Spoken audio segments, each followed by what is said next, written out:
It wasn't takeout. It wasn't fancy. It was beans, bread, and a little hope. Margaret's mother fed 6 kids with scraps, turning peels into broth and stale bread into dinner. And tonight, decades later, Emily tasted that same meal and called it freedom. Sometimes the cheapest meals carry the richest lessons. Speech Balloon watched the full story, budget meals from Grandma's kitchen. The rain had been falling since before sunrise, a soft percussion on the roof that made the whole house feel like it was breathing slower. Not the hard, angry kind of rain that rattled gutters and sent cars skidding, but the slow, soaking kind that stayed all day. It blurred the edges of the maple trees outside, turned the gravel driveway into a wet mirror, and pressed the world inward, toward rooms with lamps on and kettles simmering. In Maggie Turner's world, that meant the kitchen. Her kitchen was not the glossy kind you saw in magazines. No granite countertops or matching appliances. The counters were scratched wood, darkened with decades of use. The stove was white enamel, a little chipped along the edges. The light fixture was a glass shade her late husband had hung 40 years ago. But the room had its own kind of warmth, the kind that came from being used daily, from the ghosts of 1,000 dinners and conversations still clinging to the air. This morning, the air carried the scent of onions melting slowly in butter, rosemary crushed between her fingers, and yeast rising quietly in a deep ceramic bowl. The smell was like a hand on your shoulder, reassuring, steady, and familiar. Maggie was leaning over her kitchen table, elbows propped on the worn surface, flipping through a stack of index cards held together with a crooked rubber band. Most of the cards were her own handwriting, neat, looping cursive in blue ink, but some were older. These were yellowed, soft around the edges, and carried other hand script. Her mother's sharp, upright lettering, her grandmother's slanted, elegant style, a few in faded pencil from a neighbor who had passed on decades ago. Her fingers paused on one so thin it was nearly transparent with age. She smiled. Sunday loaf, she whispered. The recipe called for nothing more than flour, yeast, salt, a bit of sugar, and patience.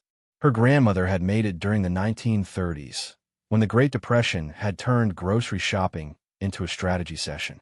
Flour was the backbone of the pantry then, and bread wasn't just food, it was currency. Maggie could still remember the stories. How her grandmother had traded a bushel of apples for a sack of flour one autumn. How her mother had spent entire afternoons kneading dough while a pot of vegetable scraps bubbled on the back burner. How nothing, not a crumb, ever went to waste. You learn to make do, her grandmother used to say, her voice carrying that rare blend of pride and resignation. And then you learn that making do can be better than you thought. Maggie believed it. She'd raised 2 children on one modest income after her husband passed away, stretching meals the same way her grandmother had taught her. It wasn't just about thrift. It was about resourcefulness, about honoring the work that went into every ingredient. The world outside her front door didn't work that way anymore.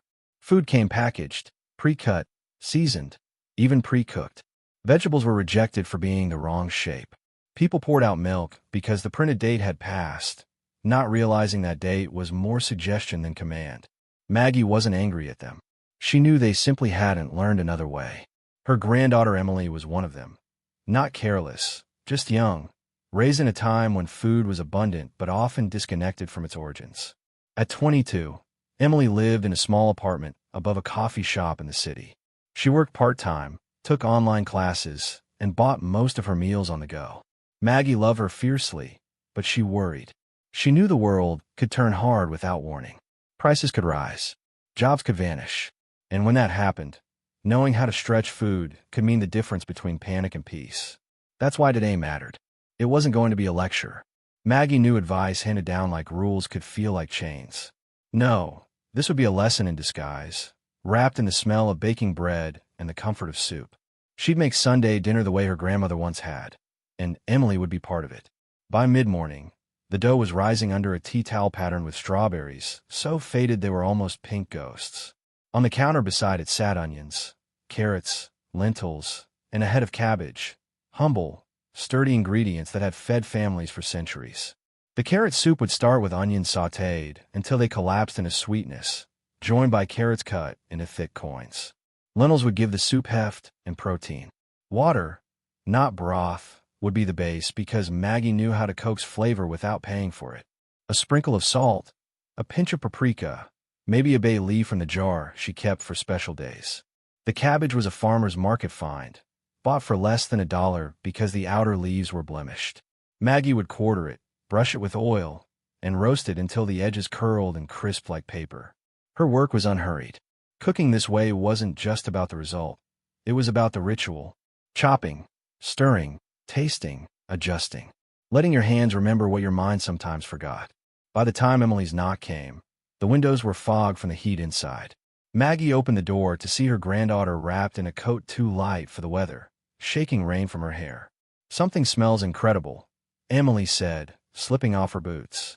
"Just some old recipes," Maggie replied, smiling. "Come, you can help." Emily laughed. "You know I'm a disaster in the kitchen." "That's because no one's taught you yet," Maggie said, handing her a clean apron. "Come on, punch down the bread." Emily looked uncertain. "Punch it down." "Go on, give a push." When Emily's hands sank into the dough, her eyes widened. "It's warm." "That's the yeast," Maggie explained. "It's alive in there. Feeds on sugar. Makes the bread rise. People aren't so different. Feed them well, they rise too." They worked side by side, shaping the dough into 2 even loaves. Maggie's hands, lined and steady, moved without thought. Emily's were hesitant at first, then more sure. When the bread went into the oven, Maggie poured tea into 2 mismatched mugs. "This bread," she said, "kept our family fed through winters when we didn't have much else. We'd eat it with soup, or just with butter if we had some." Emily sipped her tea. "The Depression, right?" Maggie nodded. "Your great-grandmother could stretch a pound of flour further than most people could stretch $1. We didn't eat fancy, but we ate well. Because she cooked with care. That's the part one want you to learn. Not just the recipes, but the care." "I don't think I've ever had to think about food that way," Emily admitted. "That's why you're here today," Maggie said gently. "Because things are getting expensive now, too. If you know how to cook like this, you'll never go hungry." They ate an hour later, soup steaming in deep bowls, bread still warm enough to melt butter on contact. Emily took a bite of the roasted cabbage and closed her eyes. "I didn't think cabbage could taste like this."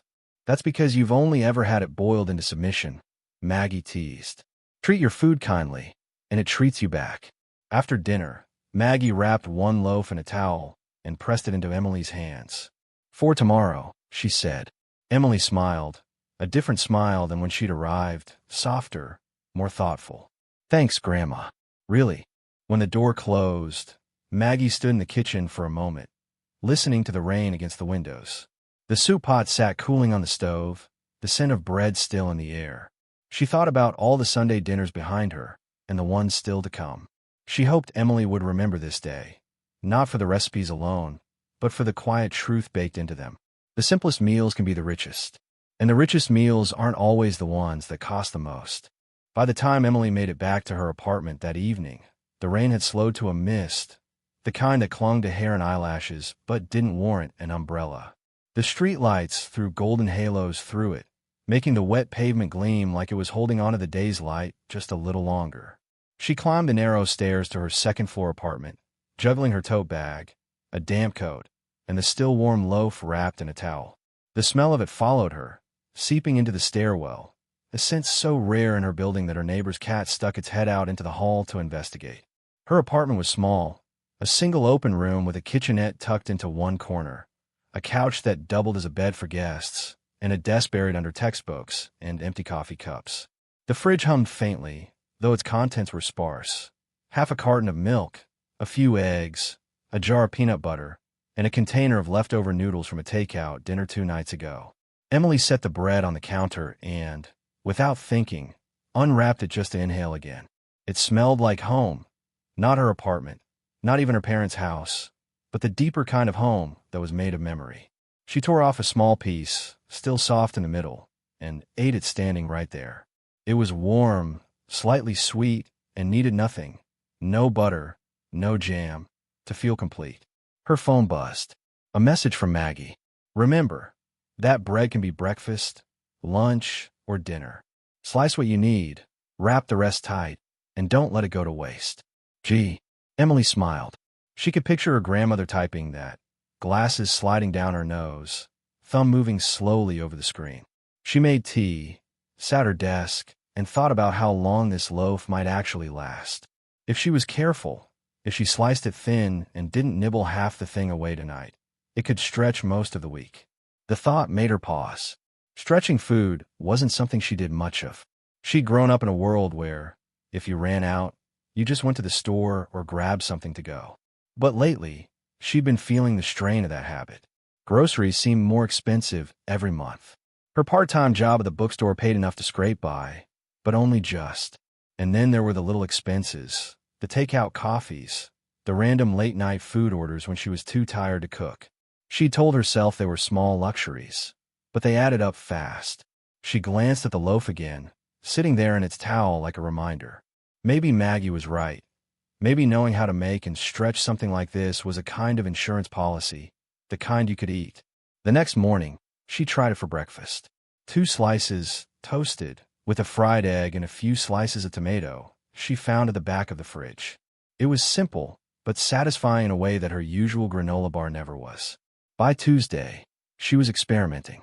She sliced the bread thin, layered on peanut butter and banana, and packed it for lunch.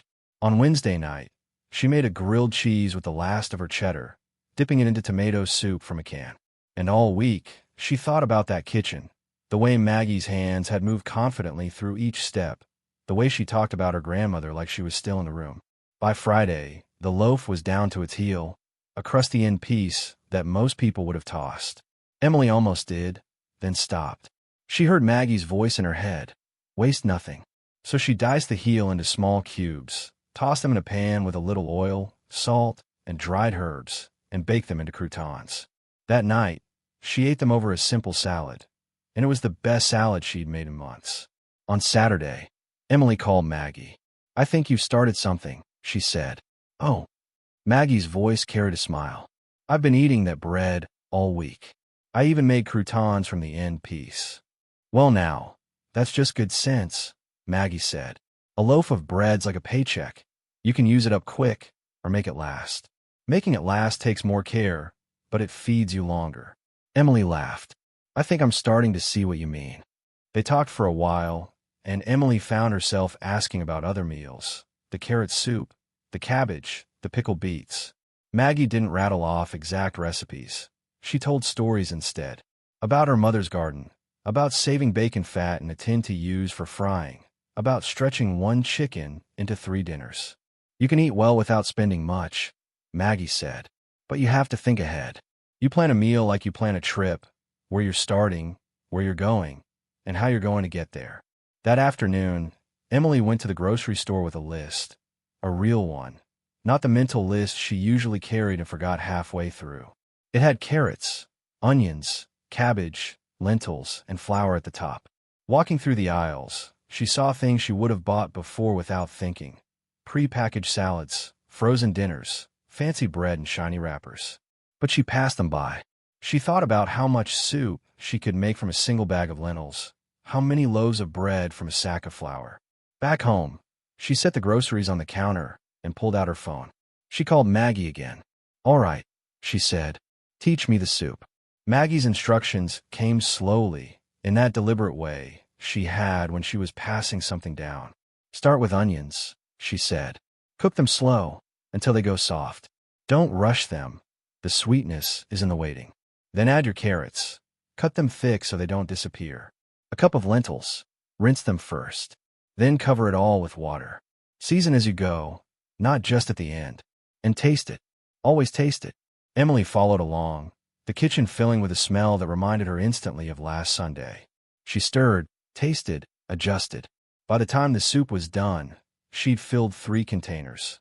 1 for dinner, 2 for the week ahead. She ate at her small table, the rain starting up again outside, and felt settled. Not full in the overfed way, but in the grounded, steady way that made her realize this was the first home-cooked meal she'd made entirely from scratch in months. After dinner, she sat with her notebook and did something she'd never done before. She planned out her meals for the week. Not just what sounded good in the moment, but what she could make from what she had, what would keep, and how she could reuse parts of one meal for another. She wrote, bread, toast, sandwiches, croutons, soup, dinner, lunch, freezer portion, cabbage, roasted, then stir-fried leftovers with noodles. It felt almost like a game, seeing how far she could stretch each ingredient. And as she wrote, she realized that Maggie's kitchen wasn't just about recipes. It was about a mindset, a way of looking at what you had and seeing not just the meal in front of you, but the next one and the next. She thought about what Maggie had said that day. If you know how to cook like this, you'll never go hungry. Emily looked at her fridge, at the soup cooling inside, at the flour waiting in the cupboard, and thought maybe she was right. The following Sunday, Emily showed up at Maggie's door earlier than usual. She was carrying a brown paper grocery bag in both arms, holding it close like it was fragile. Rain had given way to a pale, cold sun, the kind that shone brightly but didn't warm much. Maggie opened the door and blinked at her. "Well, you look like a woman on a mission." Emily grinned, stepping inside. "I brought ingredients." And questions. The bag landed on the kitchen table with a soft thump. Maggie untied her apron, curiosity in her eyes. "Let's see what you've got." Emily began unloading. A small sack of flour, a dozen eggs, a bag of carrots, a head of cabbage, 2 onions, a can of tomatoes, and, a little sheepishly, a jar of peanut butter. Maggie raised an eyebrow, smiling. "Peanut butter, It was on sale," Emily said defensively, then laughed. "I guess it's not exactly a dinner ingredient." "Don't be so sure," Maggie said. "Protein, healthy fat, no cooking needed. It's more useful than people think. But what's the plan here?" Emily hesitated. "That's kind of why I'm here. I wanted to see how far we could make this bag go. Like, really stretch it.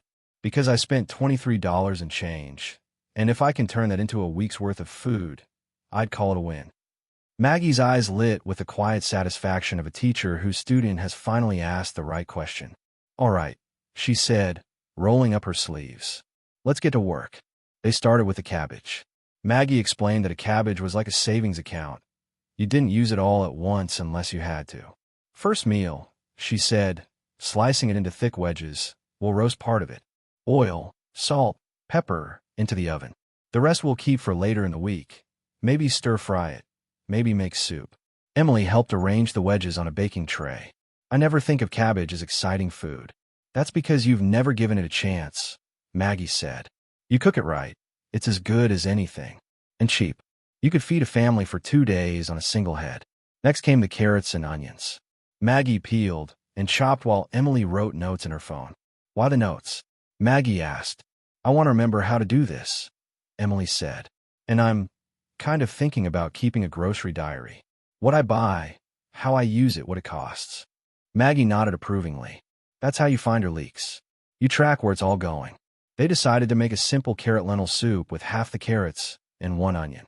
The rest of the onions, Maggie explained, could be stretched into 3 more dishes during the week. "An onion's like a friend who shows up to every party," she said. "It blends in, but makes everything better." As the soup simmered, Maggie pulled the flour toward her. "You still have eggs. We can make pasta." Emily blinked. "From scratch." "From scratch," Maggie confirmed, pouring the flour onto the table in a little mound. "You make a well, crack the eggs in, mix it with your fingers until it comes together.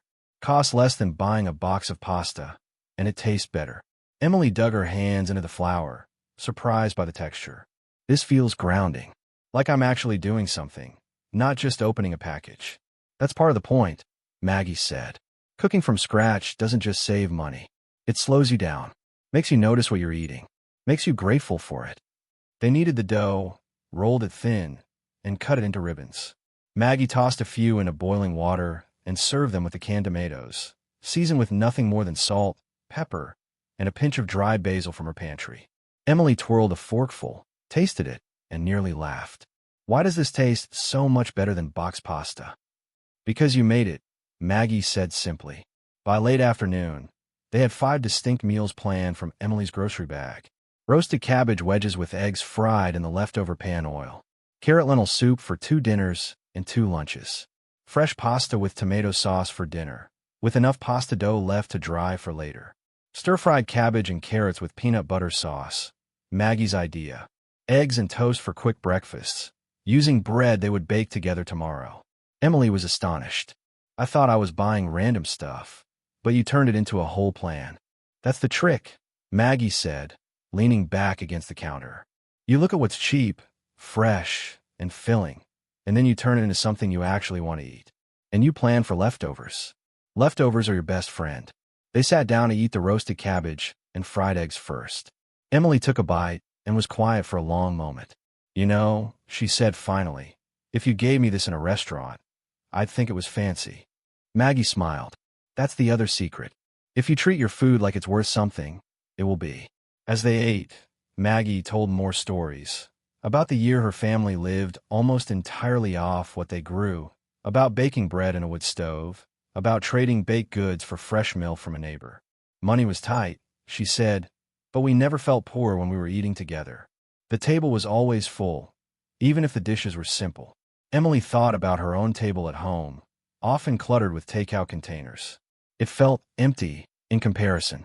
When it was time to leave, Emily packed the leftover soup into containers, tucked the extra cabbage wedges into foil, and carried the remaining groceries home.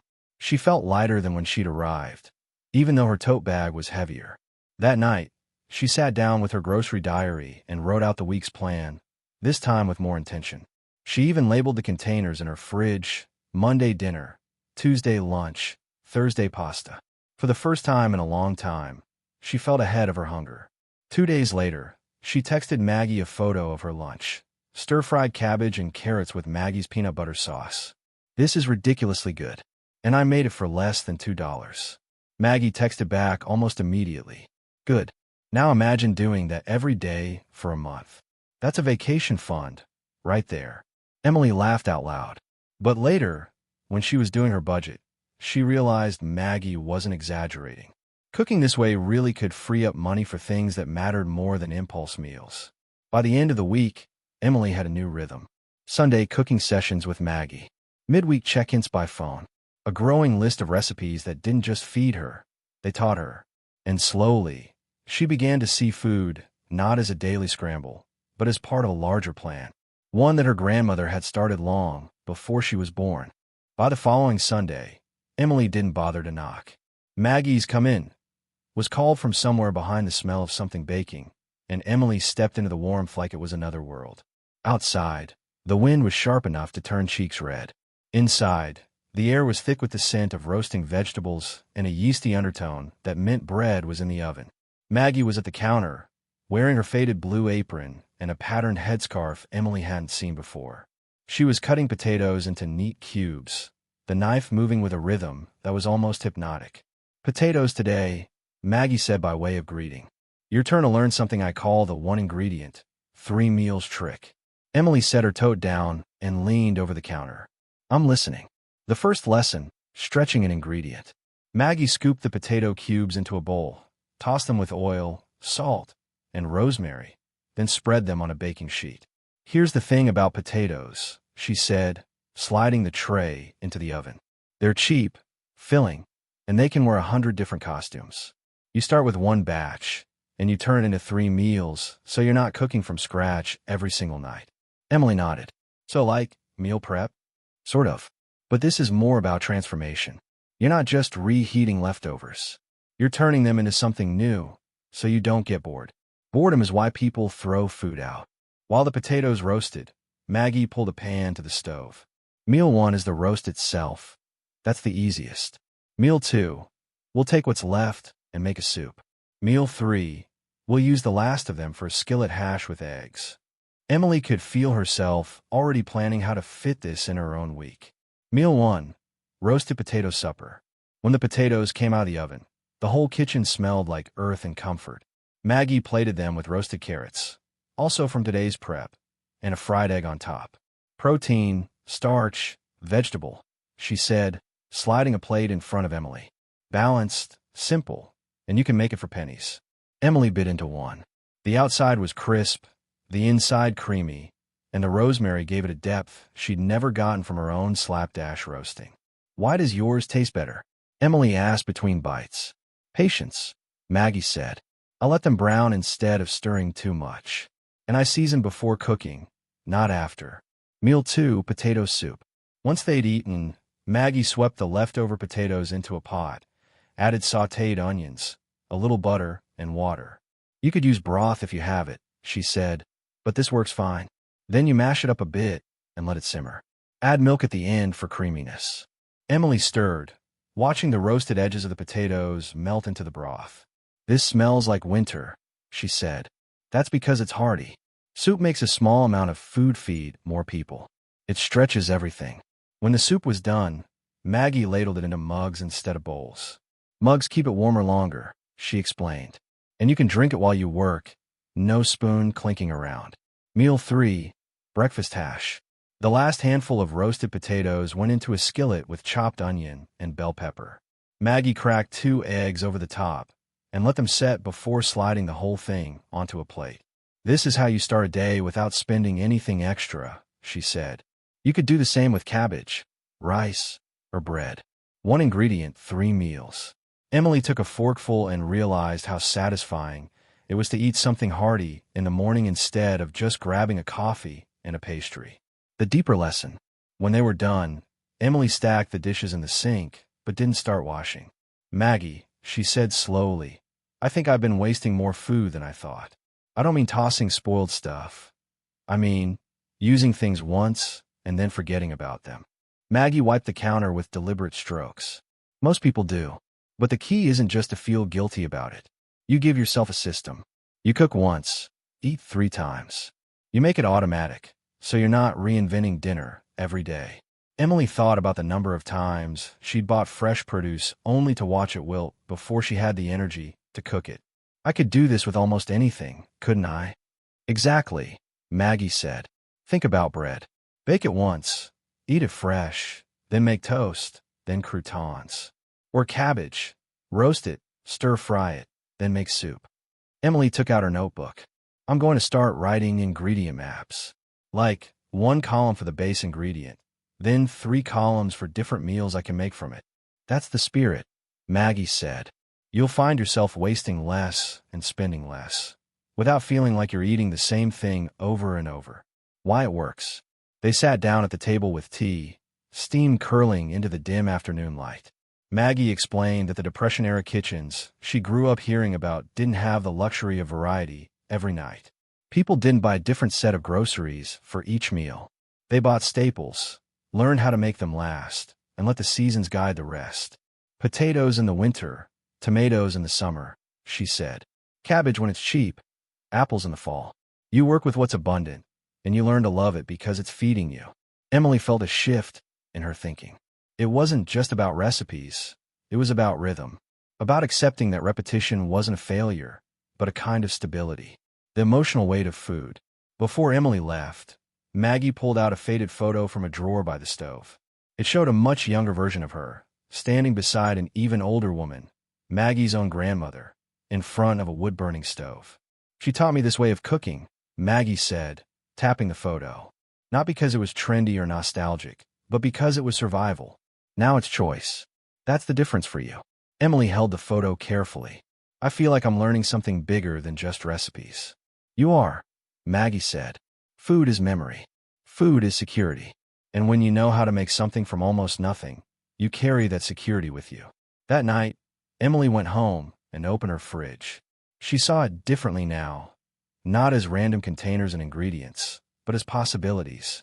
She pulled out a half-full bag of rice, a head of broccoli, and a few eggs, and began sketching an ingredient map for the week. For the first time, the idea of what's for dinner didn't feel like a stress point. It felt like an invitation. By the next weekend, Emily was ready before sunrise. She packed a canvas tote, a notebook, and a thermos of coffee. Today wasn't a cooking day. Today was a buying day. Maggie had invited her to the Saturday farmer's market, but with a condition. We're not going to shop like tourists, she'd said. We're going to shop like we mean it. Emily hadn't been sure what that meant, but when Maggie pulled up in her old blue pickup, she figured she'd find out soon enough. The market before the crowd. The market was still waking up when they arrived. Vendors were pulling tarps off tables, stacking crates of produce, and calling good mornings across the chilly air. The smell of fresh bread drifted from somewhere near the center. This is the best time to come, Maggie said, looping her own tote over her arm. Before it gets crowded, before the prices change. Emily blinked. The prices change. Maggie smiled knowingly. You'll see. Step 1. walked the whole market first. They didn't buy anything at first. Instead, Maggie led Emily through every aisle, pausing to point out signs, weigh produce in her hands, and quietly note which tables looked busy and which didn't. Why not just buy from the first stand we like? Emily asked. Because you don't know what's a good deal until you've seen everything, Maggie said. Some stalls will sell carrots for $3 a bunch, some for $1.50. Same carrots. But if you buy too early, you never know. Emily started jotting prices in her notebook. Apples $2.25 per pound here, $1.80 per pound there. Cabbage $3 each here, $2 at the far end. Step 2. Build the meal map. When they'd walked the full loop, Maggie stopped at the edge of the market and took out a pencil. She drew 3 quick columns in her notebook. Protein, vegetable, starch. Now we match prices with meals, she said. You can't just buy cheap things randomly. You need to know how they'll fit together later. Emily peered at the list. So, if cabbage is cheap, maybe I also grab carrots and potatoes so they can all work in one soup? Exactly. If you buy cheap cabbage but pair it with expensive peppers, you've wiped out your savings. Emily realized she'd been guilty of that a dozen times over. Step 3. Talk to the farmers. At a table stacked high with onions, Maggie struck up a conversation with the farmer. She asked about the weather, the harvest, and whether he'd be bringing more next week. Emily watched, puzzled, until Maggie walked away with 2 extra onions for free. What just happened? Emily whispered. Relationships, Maggie said. When you talk to them, you're not just another face in the crowd. They remember you. And sometimes, that means they throw in a little extra. Step 4. Spot the end-of-day deals. They didn't wait until the end of the market, but Maggie pointed out the boxes tucked under tables. Bruised apples, misshapen potatoes, greens starting to wilt. These are the uglies, she said. Still perfectly good, but they don't sell fast. You can get them cheap if you ask. Emily raised an eyebrow. How cheap? Half price, sometimes less, Maggie said. And you can use them right away, so they never go to waste. The psychology of shopping. As they moved through the market again, Emily noticed how easy it was to be seduced by perfect displays and colorful signage. Maggie kept her focus, buying only what fit their meal map. Here's the thing, Maggie said, weighing a bunch of beets in her hand. The market is as much about psychology as it is about food. They arrange things to catch your eye. That's fine, it's a business. But you don't have to buy with your eyes. You buy with your plan. Emily thought about the grocery store's candy aisle, strategically placed near the checkout. It was all the same game. Sell the feeling, not just the product. The final haul. By the end, Emily's tote was full. 2 heads of cabbage, a 5-pound bag of potatoes, 3 bunches of carrots, a dozen farm eggs, a bag of ugly apples, 1 loaf of sourdough bread. Total spent, $17.40. Emily stared at the receipt, impressed. This will feed me for a week and a half, easy. That's because you shop with a map, Maggie said. You didn't let impulse steer the cart. Back at Maggie's kitchen, they unloaded the haul onto the counter, the vegetables still cold from the morning air. Maggie divided the cabbage and carrots into separate bins. One for immediate use, one for later in the week. Storage is half the battle, she said. You treat your food right, it lasts longer. That means you're not running back to the store for more. She wrapped the bread in a tea towel and set it in the bread box. Never in plastic, she said. It sweats and goes moldy faster. Emily nodded, writing it all down. The philosophy underneath. As they made tea, Emily asked, Did your grandmother shop like this? Maggie smiled faintly. Not exactly. She didn't have a market like this. She had neighbors. They traded eggs for flour, or potatoes for milk.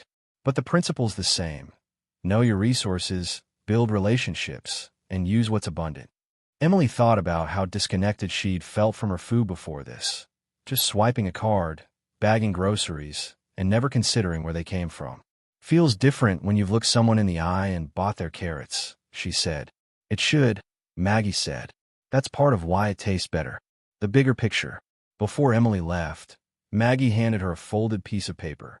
It was the same 3-column meal map they'd made earlier, but filled in with suggestions. Cabbage, roast, soup, stir-fry. Potatoes, roast, mash, soup. Carrots, raw snack, roasted side, grated into pancakes. Keep this, Maggie said. Next time you shop, make your own before you go. Then stick to it. Emily tucked it into her notebook like it was a recipe worth saving, because, in a way, it was. The apples sat in a wide enamel basin on Maggie's kitchen counter, their skins mottled and freckled, some dented, some a little soft. A few still had the faint trace of dirt clinging to the stems. To most shoppers, these were the rejects, the kind you walk past without a second glance. To Maggie, they were a promise. These, she said, running a hand over them, are what people call ugly fruit. But to me, they're just honest fruit. They've been out in the sun, in the wind. They've lived. Emily smiled, still warming her hands on a mug of tea. And you're going to make them into something amazing, aren't you? Something that will keep us in breakfasts and desserts all winter, Maggie said. We're making apple jam. Sorting the apples. The first step was to sort them. Maggie picked each apple up, turning in her hands, feeling for soft spots. This one, she said, holding up a small green apple with a bruise near the stem, will go in the pot right away. The bruise doesn't matter once it's cooked. This 1 inch, she held up a firm red apple, can wait a few days if we don't use it today. Emily started to mimic her, making 2 piles, immediate use and keepers.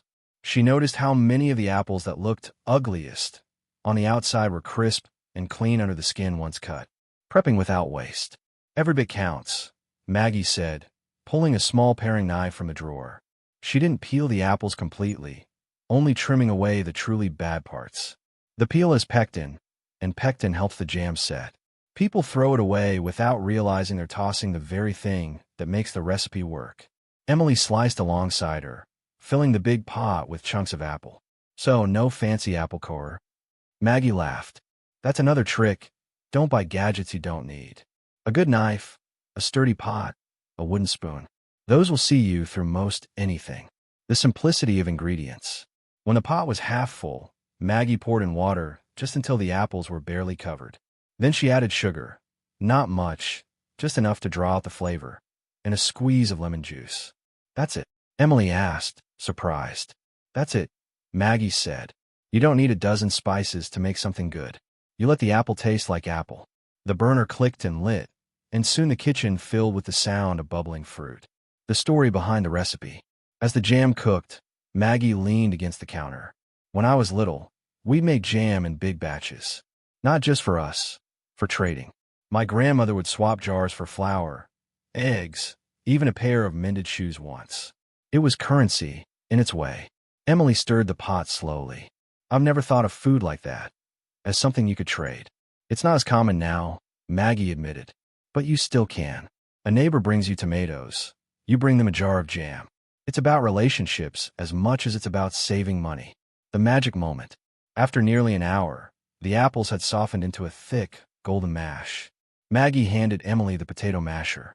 You could use a blender, Maggie said, but the texture's different. This way, you get little bites of fruit in the jam.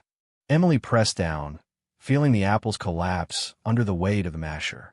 Steam curled up, carrying a smell that was sweet and warm, the kind of scent that could turn a house into a home. The art of canning. Maggie had already set jars in a wide pot of boiling water. She lifted them out with tongs, placing them on a towel. Hot jam goes into hot jars, she explained. That's how you keep the glass from cracking. Emily carefully ladled jam into each jar, wiping the rims clean before screwing on the lids. Now we process them, Maggie said, lowering the jars into boiling water for 10 minutes. And after that, they'll keep for a year, maybe more. Beyond jam. As they waited, Maggie pulled a few slices of bread from yesterday's loaf. She toasted them lightly, spread one with fresh jam, and handed it to Emily. Emily took a bite, the bread still warm, the jam just sweet enough. This is better than anything I've bought. Because you made it, Maggie said. Food tastes better when you know the hands that made it. The cost breakdown. Emily looked at the remaining apples. Enough for at least 2 more batches. So how much did this cost, really? Maggie did the math in her head. The apples were $5 for the whole bag. Sugar was maybe $1 worth. Lemon another 50 cents. This batch gave us 6 jars. That's about $1 a jar. Less than half what you'd pay at the store and better quality. Emily nodded slowly. And if I traded a jar for, say, fresh eggs? Then you've turned $5 into something worth much more, Maggie said. That's the power of making things yourself. Storing for the seasons. When the jars were cool, Maggie labeled them with a date and stacked them in a cupboard lined with shelves. There were other jars there too. Pickled beets, tomato sauce, carrot relish. It's like a treasure chest, Emily said, running her fingers along the cool glass. It's security, Maggie said. When you have this, you know you can feed yourself even if the store shelves go bare for a while. That peace of mind is worth more than money. The lesson beyond the kitchen. As Emily gathered her things to leave, Maggie stopped her. Remember, it's not just about the jam. It's about using what you have, not turning up your nose because it's not perfect. That applies to food, to clothes, even to people. Emily smiled. I'll remember. On the drive home, the tote at her feet held 2 jars of jam and a head full of ideas. She thought about the way she could use ugly produce, not just apples, but bananas for bread, tomatoes for sauce, peppers for soup.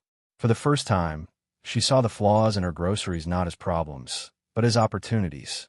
Emily arrived that Tuesday with her notebook open to a fresh page. Maggie laughed when she saw it. Put that away, she said, waving her toward the counter.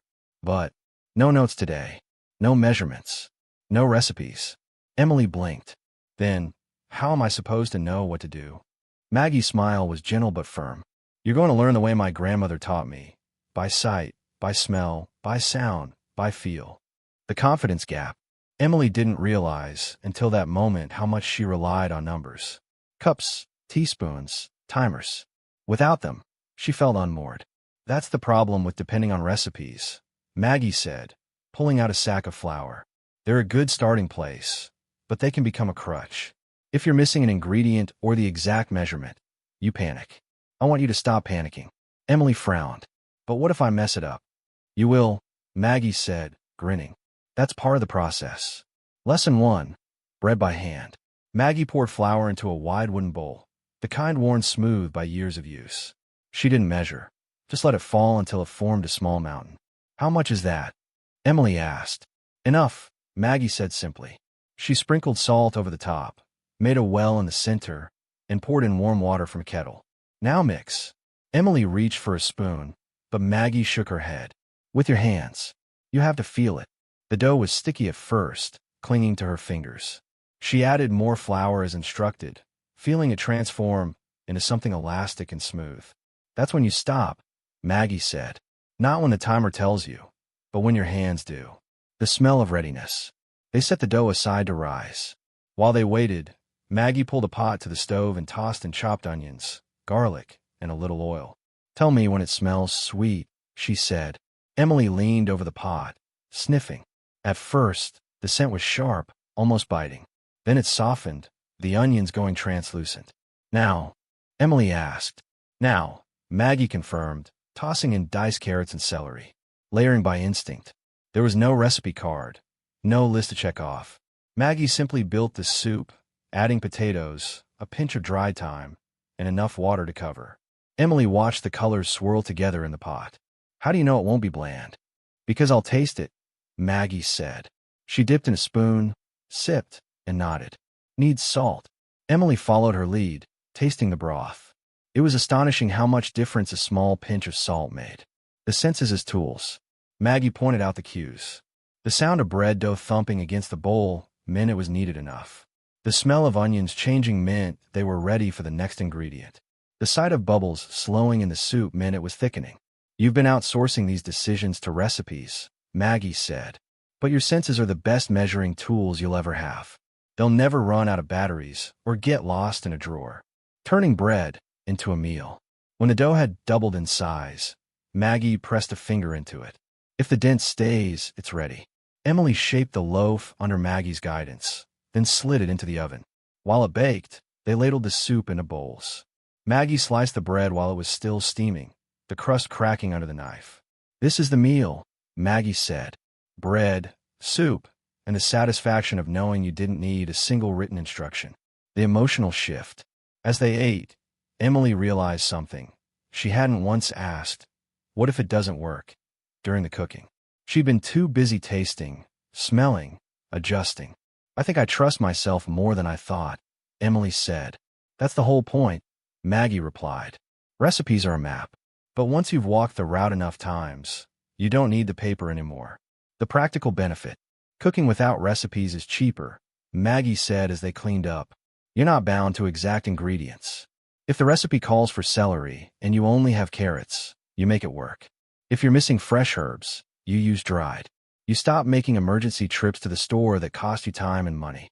Emily nodded, thinking about how many times she'd abandoned cooking plans because she was missing one ingredient.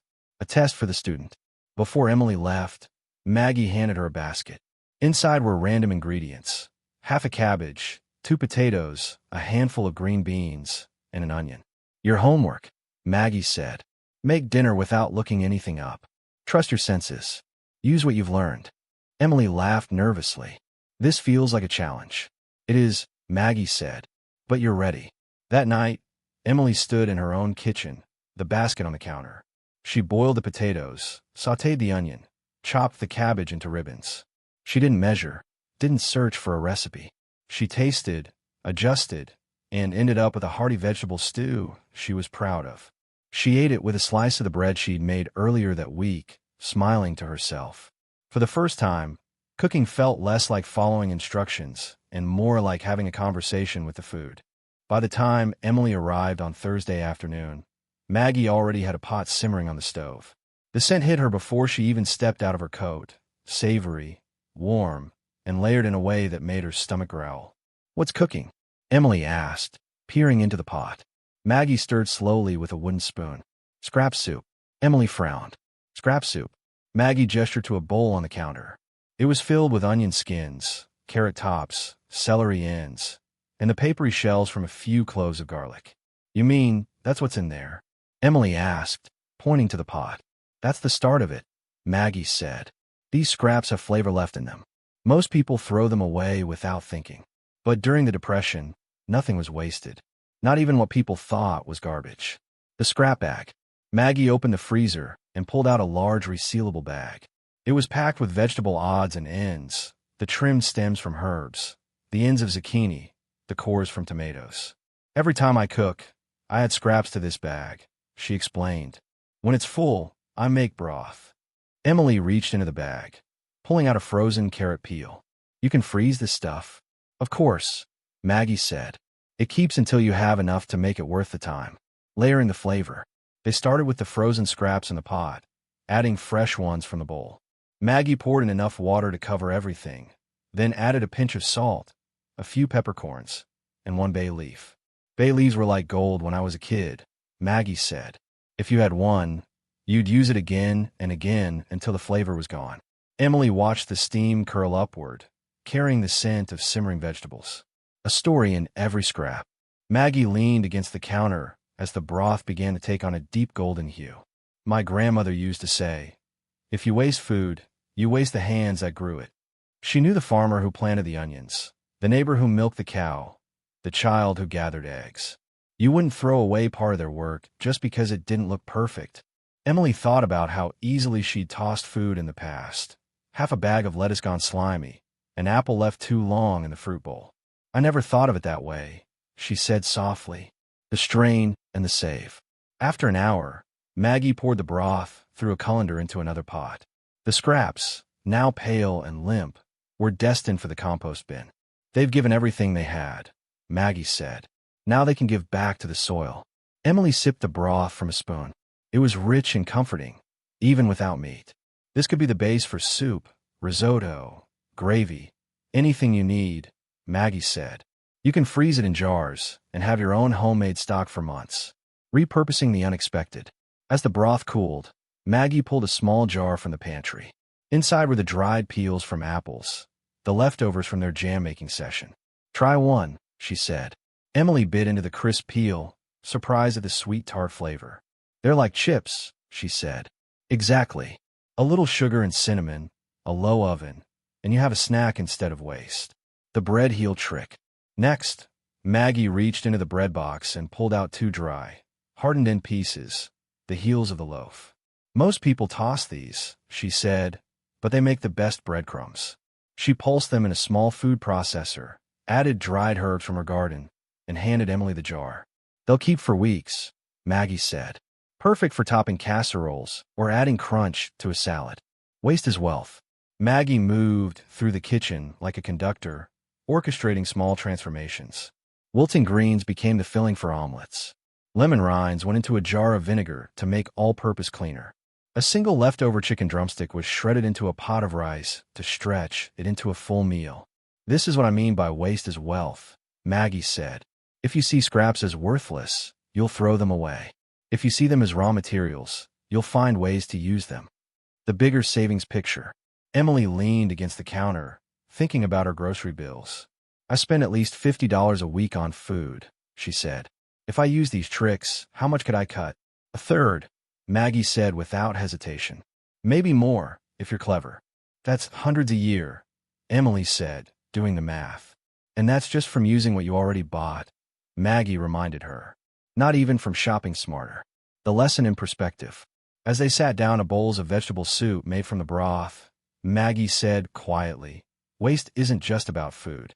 People waste time, money, and opportunities the same way, because they don't see the value until it's gone." Emily thought about the leftovers she'd left to spoil in her fridge more than once, and about the nights she'd ordered takeout simply because she didn't feel like figuring out what to do with what she had. Maybe scrap soup wasn't just a recipe. Maybe it was a mindset. That evening, Emily went home and started her own freezer scrap bag. The first thing she put in it was the carrot peels from dinner.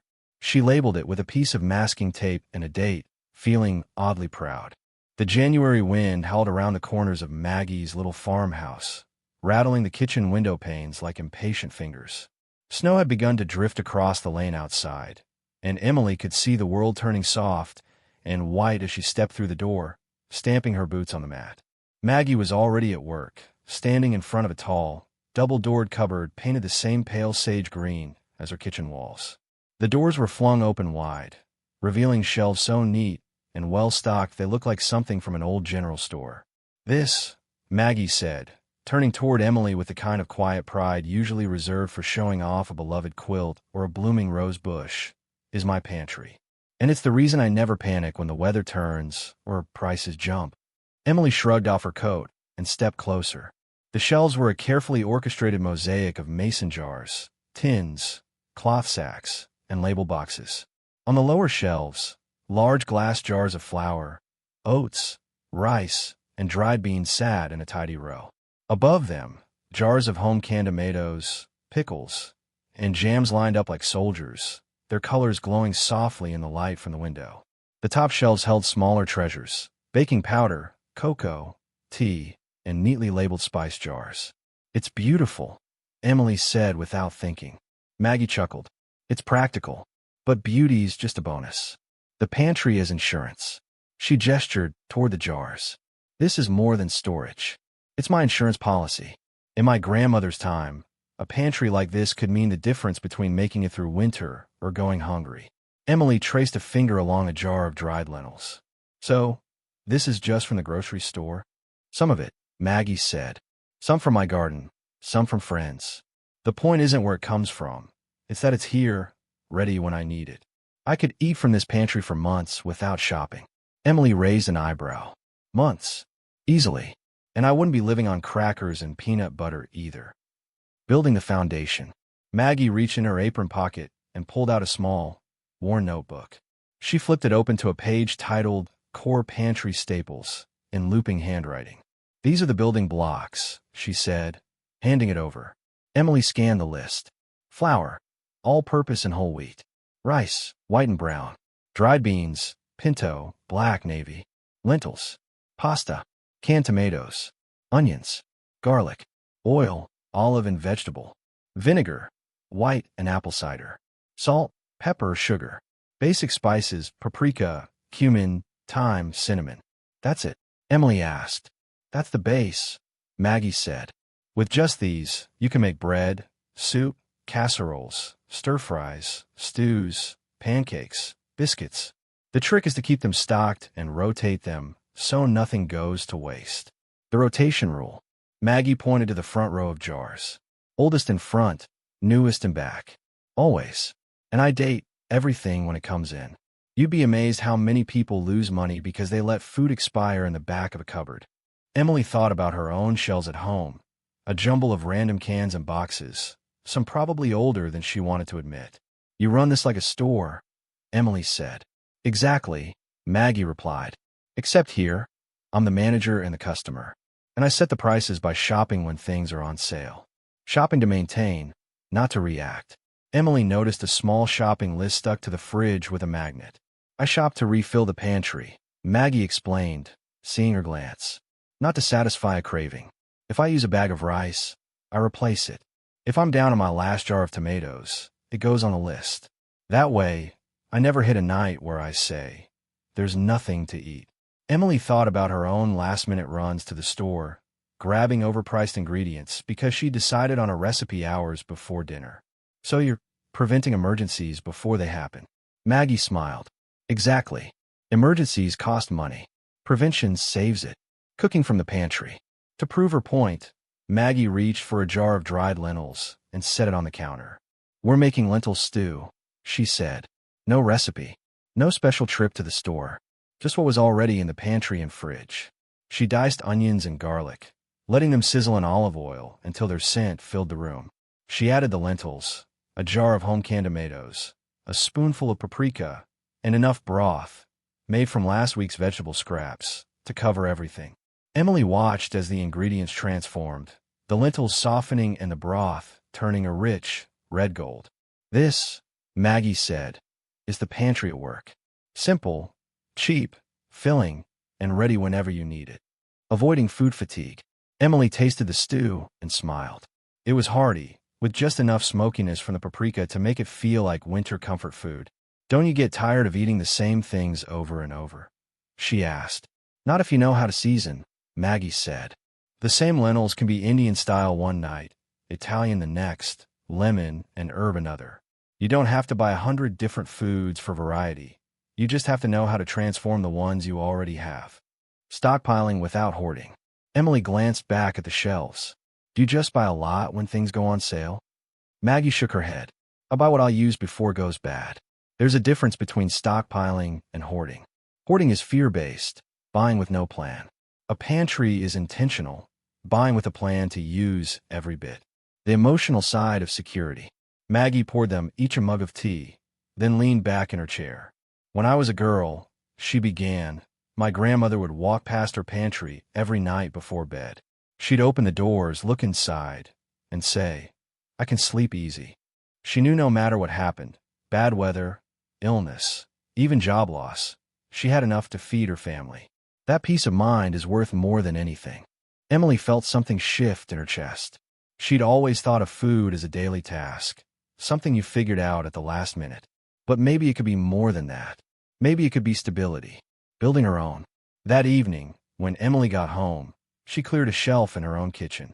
She placed her small collection of staples there, rice, oats, canned beans, and decided that every week she'd add one item from Maggie's list.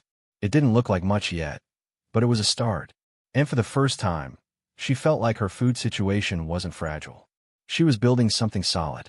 The following Thursday, Emily pulled into Maggie's driveway, just as a pale winter sun was dipping toward the horizon. The light stretched long across the snow, bathing the farmhouse in a golden glow. Smoke curled from the chimney, and the faintest scent of something savory drifted on the cold air. Emily pushed open the door without knocking, the warmth of the kitchen wrapping around her instantly. Maggie stood at the stove, her sleeves rolled up, a wooden spoon in hand. You're right on time, Maggie said, giving the pot a slow stir. We're doing something special today. Emily slipped off her gloves. What is it? One pot wonders, Maggie replied, with the kind of grin that suggested both mischief and pride. Meals that save time, dishes, money, and sometimes sanity. The philosophy of one-pot cooking. Maggie gestured for Emily to sit at the kitchen table. When I was a girl, she began, we didn't have the luxury of a sink full of dirty pans. Every extra dish meant more water to heat, more soap to use, more work to scrub. So we learned to make meals in a single pot. Stews, soups, casseroles, skillet dinners. They weren't just convenient. They were survival. Emily nodded, thinking of the multiple pots and pans she often dirtied when making even a simple meal. But here's the beauty of it, Maggie continued. One-pot meals aren't just easier to clean up. They're cheaper.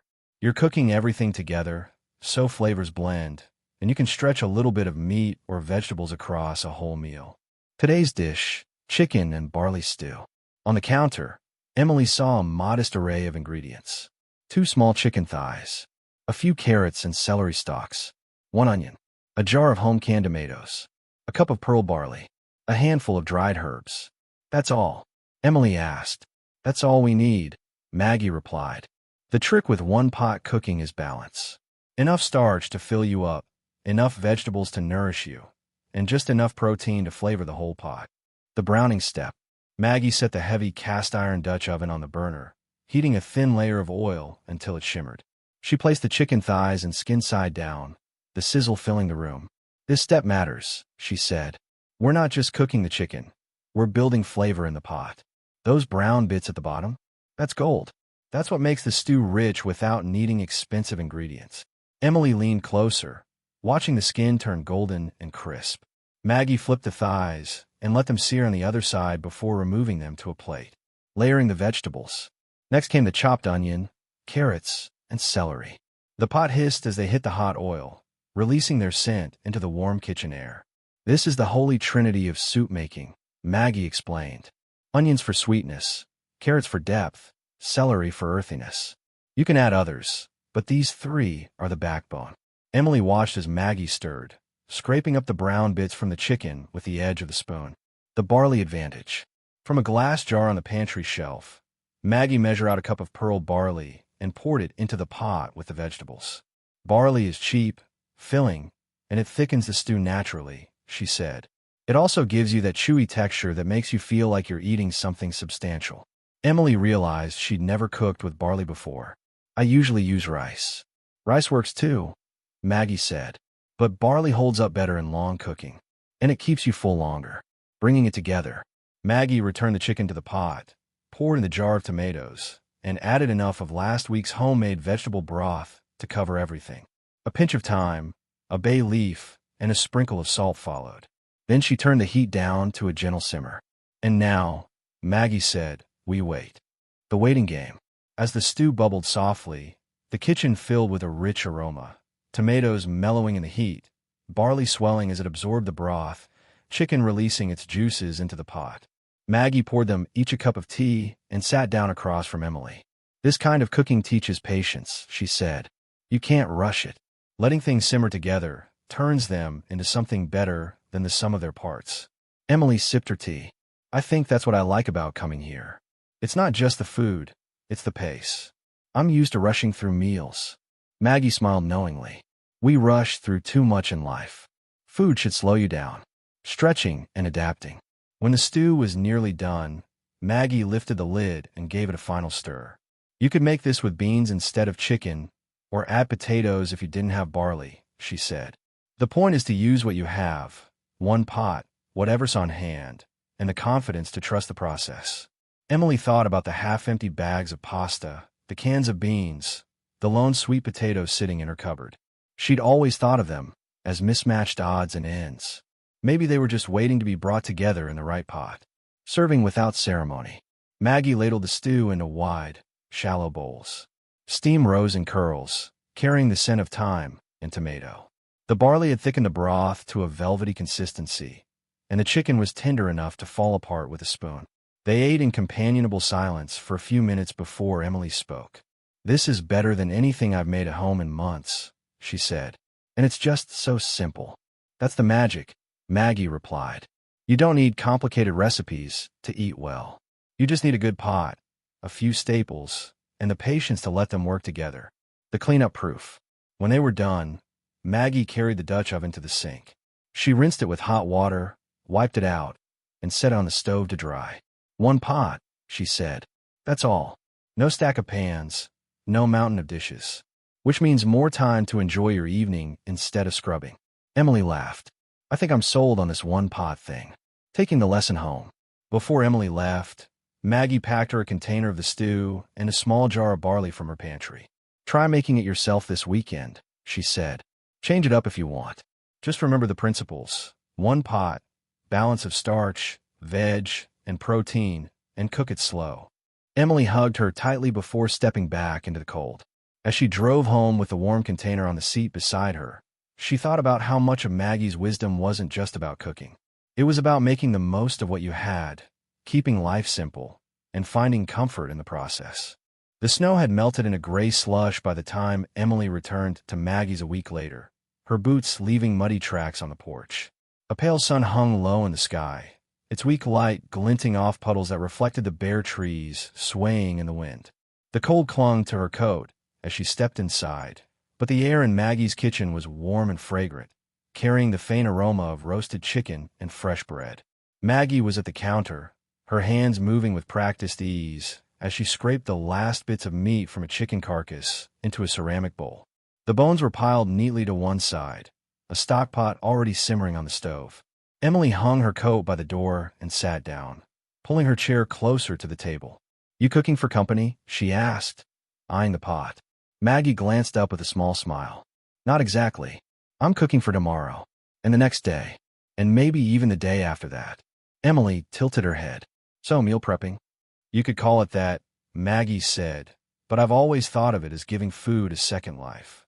She moved the bowl of chicken meat aside and set down a tray of roasted vegetables, carrots, parsnips, and onions, still glistening with a light coat of oil and herbs.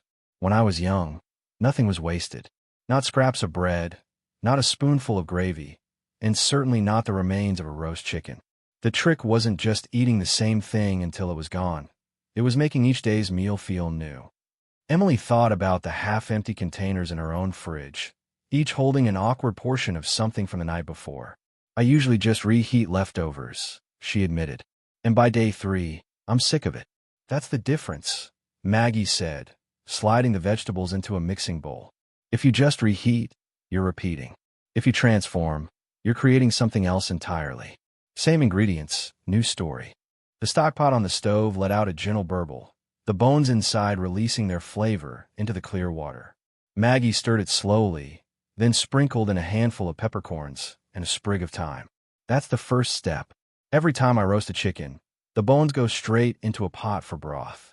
Doesn't matter if it's just one or if I've saved bones in the freezer from 2 or 3. Broth is a base for endless meals, soup, sauces, risotto, gravies.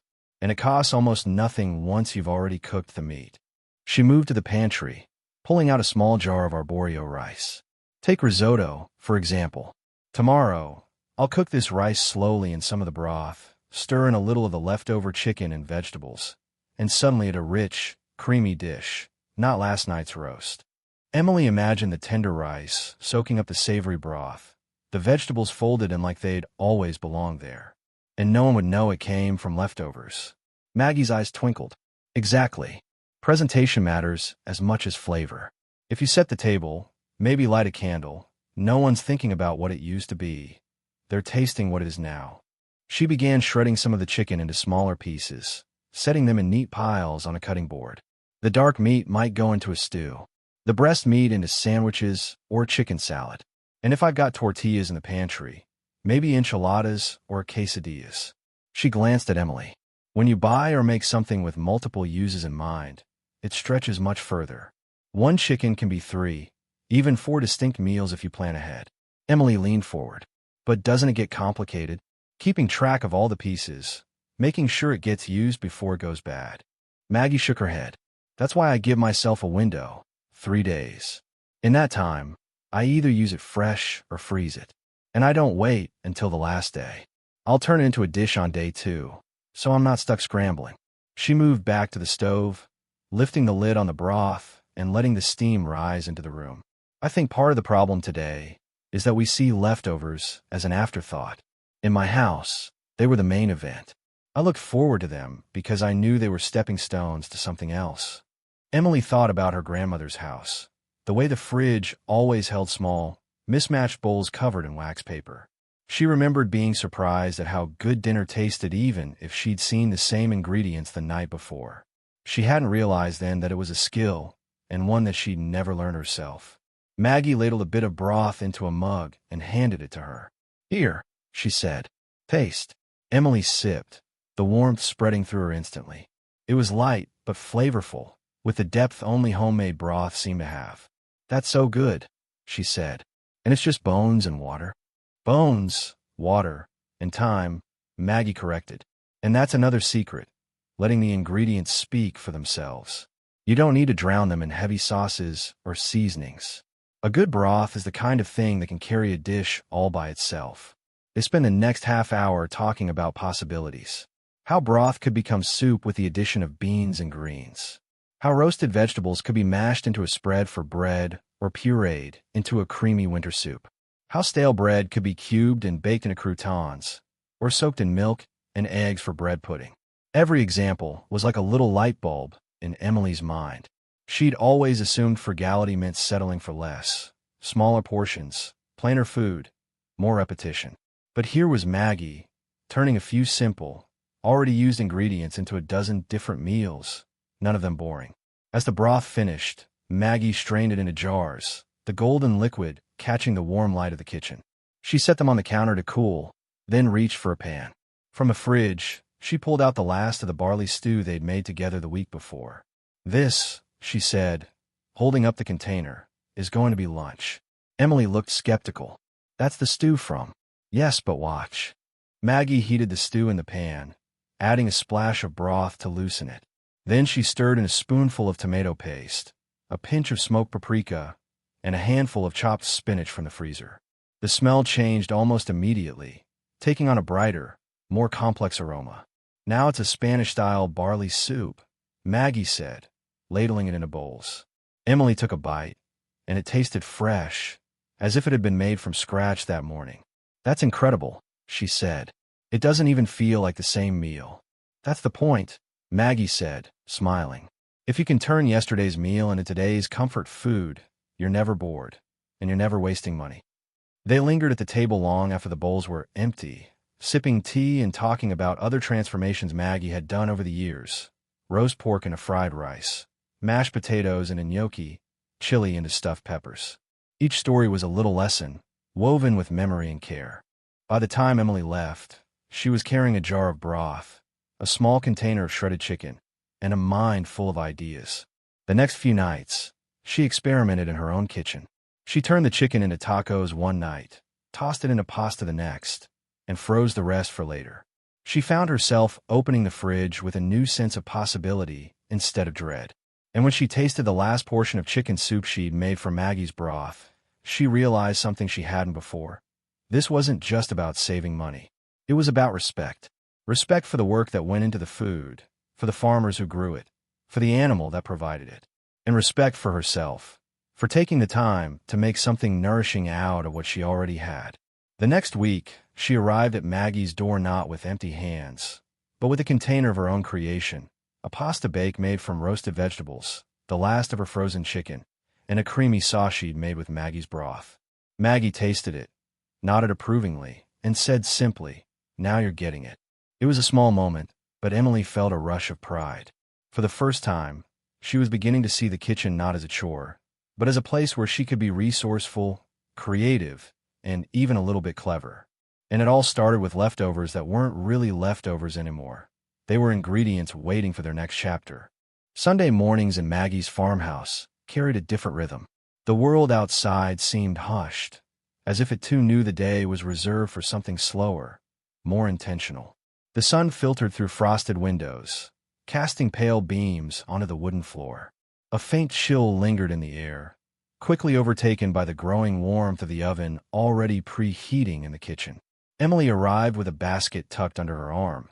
Inside, a jar of Maggie's golden broth, a small tin of leftover stew she had transformed into a pasta bake, and a note she had written the night before, half embarrassed, half proud. It read, "For the first time, I don't feel wasteful. I feel capable." She hadn't decided whether she would actually give the note to Maggie, but carrying it made her feel like she was part of something. The smell hit her as soon as she stepped through the door. Yeast, flour, and something faintly sweet. Maggie stood at the counter with her hands deep in dough, kneading with slow, steady movements. Her sleeves were rolled up, her apron dusted with flour, her silver-gray hair escaping its bun in soft wisps. "There you are," Maggie said without looking up. "I was starting to wonder if the day had gotten away from you."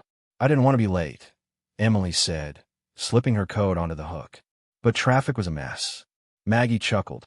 "That's the world for you. Always rushing. Always in a hurry. Bread doesn't care about traffic.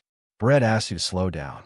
Emily moved closer, watching the dough stretch and fold beneath Maggie's practiced hands. "So today is bread day. Bread, rolls, maybe even a pie if we have the time. Sunday is for baking. It sets the tone for the week ahead." She lifted the dough, slapped it onto the floured surface, and folded it again. The rhythm was hypnotic, a steady push, turn, fold, press. Emily could almost hear the beat in her own body, like a song too old to remember, but impossible to forget. "My grandmother baked every Sunday without fail," Maggie said. It didn't matter if the cupboards were nearly bare, or if she was bone-tired from the week. She'd make something. Bread if she had flour, cornbread if she didn't, sometimes biscuits if there was just a handful of scraps. It wasn't just about food. It was about grounding the family. You knew that when Sunday came, there would be warmth in the house, something good on the table, and enough to stretch into the days ahead. Emily thought about her own Sundays, often filled with errands, fast food, and a creeping sense of dread about Monday morning. There had never been rituals, never a rhythm to steady her week, just the noise of television, the hum of anxiety. Watching Maggie knead dough felt like watching someone breathe differently, someone who had chosen a calmer kind of life. "Want to try?" Maggie asked, stepping aside and gesturing toward the dough. Emily wiped her hands nervously on her jeans before placing them on the soft, elastic surface. It resisted her at first, then yielded under her weight. She pressed, folded, turned. The dough was alive, warm from the yeast, carrying the faint smell of fermentation. It stuck slightly to her palms, and she laughed awkwardly. "Don't fight it," Maggie said gently. "Work with it. Bread wants to be shaped, but it also wants to grow. Too much force, and you tear it. Too little, and it goes limp. Think of it like guiding, not controlling." Emily tried again, finding a rhythm. Push, fold, turn, press. She felt her shoulders relax, her breath sinking with the movement. "This is kind of meditative," she said. "That's why I've always loved it," Maggie replied. "It slows the mind, makes you feel connected. And at the end, you've created something tangible, something that will nourish you. Not every task in life gives you that satisfaction." They kneaded in companionable silence until Maggie declared it ready. She oiled a large bowl, set the dough inside, and covered it with a clean cloth. "Now we let it rise. Patience again. Bread won't be rushed." While the dough rested, Maggie turned her attention to another project, pie dough. She pulled chilled butter from the fridge, cutting it into cubes and tossing them with flour and salt. Emily watched as Maggie worked the butter into the flour with her fingertips until it resembled coarse crumbs. Then she added cold water, just enough to bring it together, pressing the dough gently into a disc. "What kind of pie?" Emily asked, curiosity piqued. "Apple, if the fruit held up this week. Or maybe a custard if I need to use up the milk." Maggie glanced toward a wooden crate near the pantry where apples rested in neat rows. She picked one up, turned it in her hand, and nodded. "Apple it is. They're a little bruised, but we'll cut around that.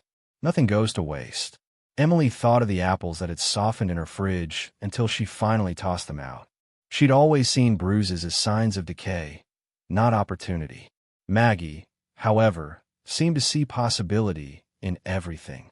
They peeled and sliced the apples together, Maggie sprinkling them with cinnamon, sugar, and a touch of lemon juice. The scent filled the kitchen, warm and sharp at once. Emily felt her mouth water, though she knew the pie wouldn't be ready for hours.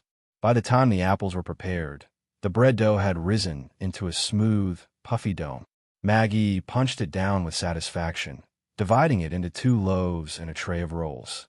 She shaped each piece with sure, gentle hands, then handed Emily a smaller lump. "Try shaping," she said. Emily rolled it awkwardly, ending up with a lopsided little ball. Maggie laughed softly.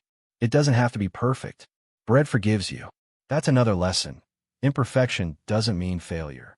They arranged the loaves and rolls on baking sheets, slid them into the oven, and soon the house was filled with the unmistakable aroma of bread baking. It was warm, yeasty, comforting, a smell that seemed to anchor the very air. Emily closed her eyes, inhaling deeply, and for the first time in weeks, she felt completely at peace. While the bread baked, Maggie placed the apple pie into the oven's second rack. "That'll take its time," she said. "But when it's ready, the whole house will smell like heaven." They sat at the table with mugs of tea, watching the snow begin to fall again outside. The silence between them was not empty, but full, as though the kitchen itself hummed with history and memory. "You know," Maggie said slowly, "baking on Sundays wasn't just practical for my family. It was symbolic. It reminded us that no matter how hard the week had been, we had survived it. And no matter what the next week would bring, we were starting with full stomachs and warm bread." Emily nodded, the truth of it sinking into her chest. She thought of the weeks she had drifted through, meals bought on impulse, nights spent hunched over takeout containers. There had never been a sense of grounding, of beginning anew. And here was Maggie, showing her that bread could be more than food. It could be ritual, resilience, even hope. When the timer finally chimed, they pulled the loaves from the oven. The crusts were golden brown, crackling slightly as they cooled on the wire racks. The rolls were plump, their tops brushed with butter until they gleamed. The pie still baked below, its filling bubbling gently, its crust turning flaky. Maggie cut one of the rolls open and handed it to Emily, steam curling into the air. Emily bit into it, and the taste was everything she'd imagined. Soft, warm, alive with flavor far richer than anything from a store. She felt her eyes sting unexpectedly. "It tastes like home," she whispered. Maggie reached across the table, patting her hand. "That's exactly what it's supposed to taste like." They ate in silence, each roll a small miracle of simplicity and care. Emily thought of how many times she'd paid $6 for bread that tasted half as good, how many pies she'd bought pre-made and unsatisfying. This wasn't just cheaper. It was better. Better for the wallet, better for the spirit. Later, when the pie was ready, they cut into it together. The apples had softened into tender slices, the cinnamon perfuming each bite. Maggie served hers with a splash of cream poured over the top, and Emily felt like she had stepped into another era, one where dessert was both humble and celebratory. They packed the remaining loaves and rolls into cloth bags for the week. Maggie gave Emily a loaf to take home, along with a small bag of rolls. "Share them if you can," she said. "Food has a way of multiplying joy when it's shared." As Emily drove away that evening, the bread resting on the seat beside her, she thought about what Sunday could mean in her own life. Maybe she didn't need to fill it with errands and rushing. Maybe she could bake, or cook, or simply prepare herself for the days ahead. It wasn't just about saving money. It was about reclaiming her time, her peace, her sense of home. And as the smell of fresh bread lingered in her car long after she'd pulled into her driveway, Emily realized she was carrying more than food. She was carrying the beginning of a new rhythm. One loaf, one pie, one Sunday at a time. The next Saturday, Emily pulled into Maggie's driveway and immediately noticed something different. The yard, usually quiet and empty, was alive with motion. A line of cars stretched along the gravel, their windows frosted from a morning chill. Laughter drifted faintly from the house, punctuated by the slam of a screen door. For the first time since Emily had begun visiting, Maggie's porch wasn't just a backdrop of weathered wood and flower pots. It was a gathering place. Emily stepped out of her car, hugging her coat tighter as the brisk air bit at her cheeks. She climbed the steps to the porch and peered through the window. Inside, the kitchen bustled with bodies, neighbors, family, friends, moving in a rhythm that looked chaotic from a distance, but carried its own strange order. Maggie stood in the center, apron tied snug, her silver-gray hair pulled back, giving instructions with calm authority. Emily hesitated at the threshold. She had grown accustomed to Maggie's quiet kitchen, to the slow hum of the clock on the wall, and the gentle rhythm of two people cooking side by side. This was different, louder, messier. It reminded her of holidays at her own grandmother's house, where relatives she barely knew jostled around the table, their voices rising over one another in a symphony of noise. She wasn't sure if she belonged here. Maggie spotted her, smiled, and waved her inside. "There you are." Put your coat down. We need an extra pair of hands.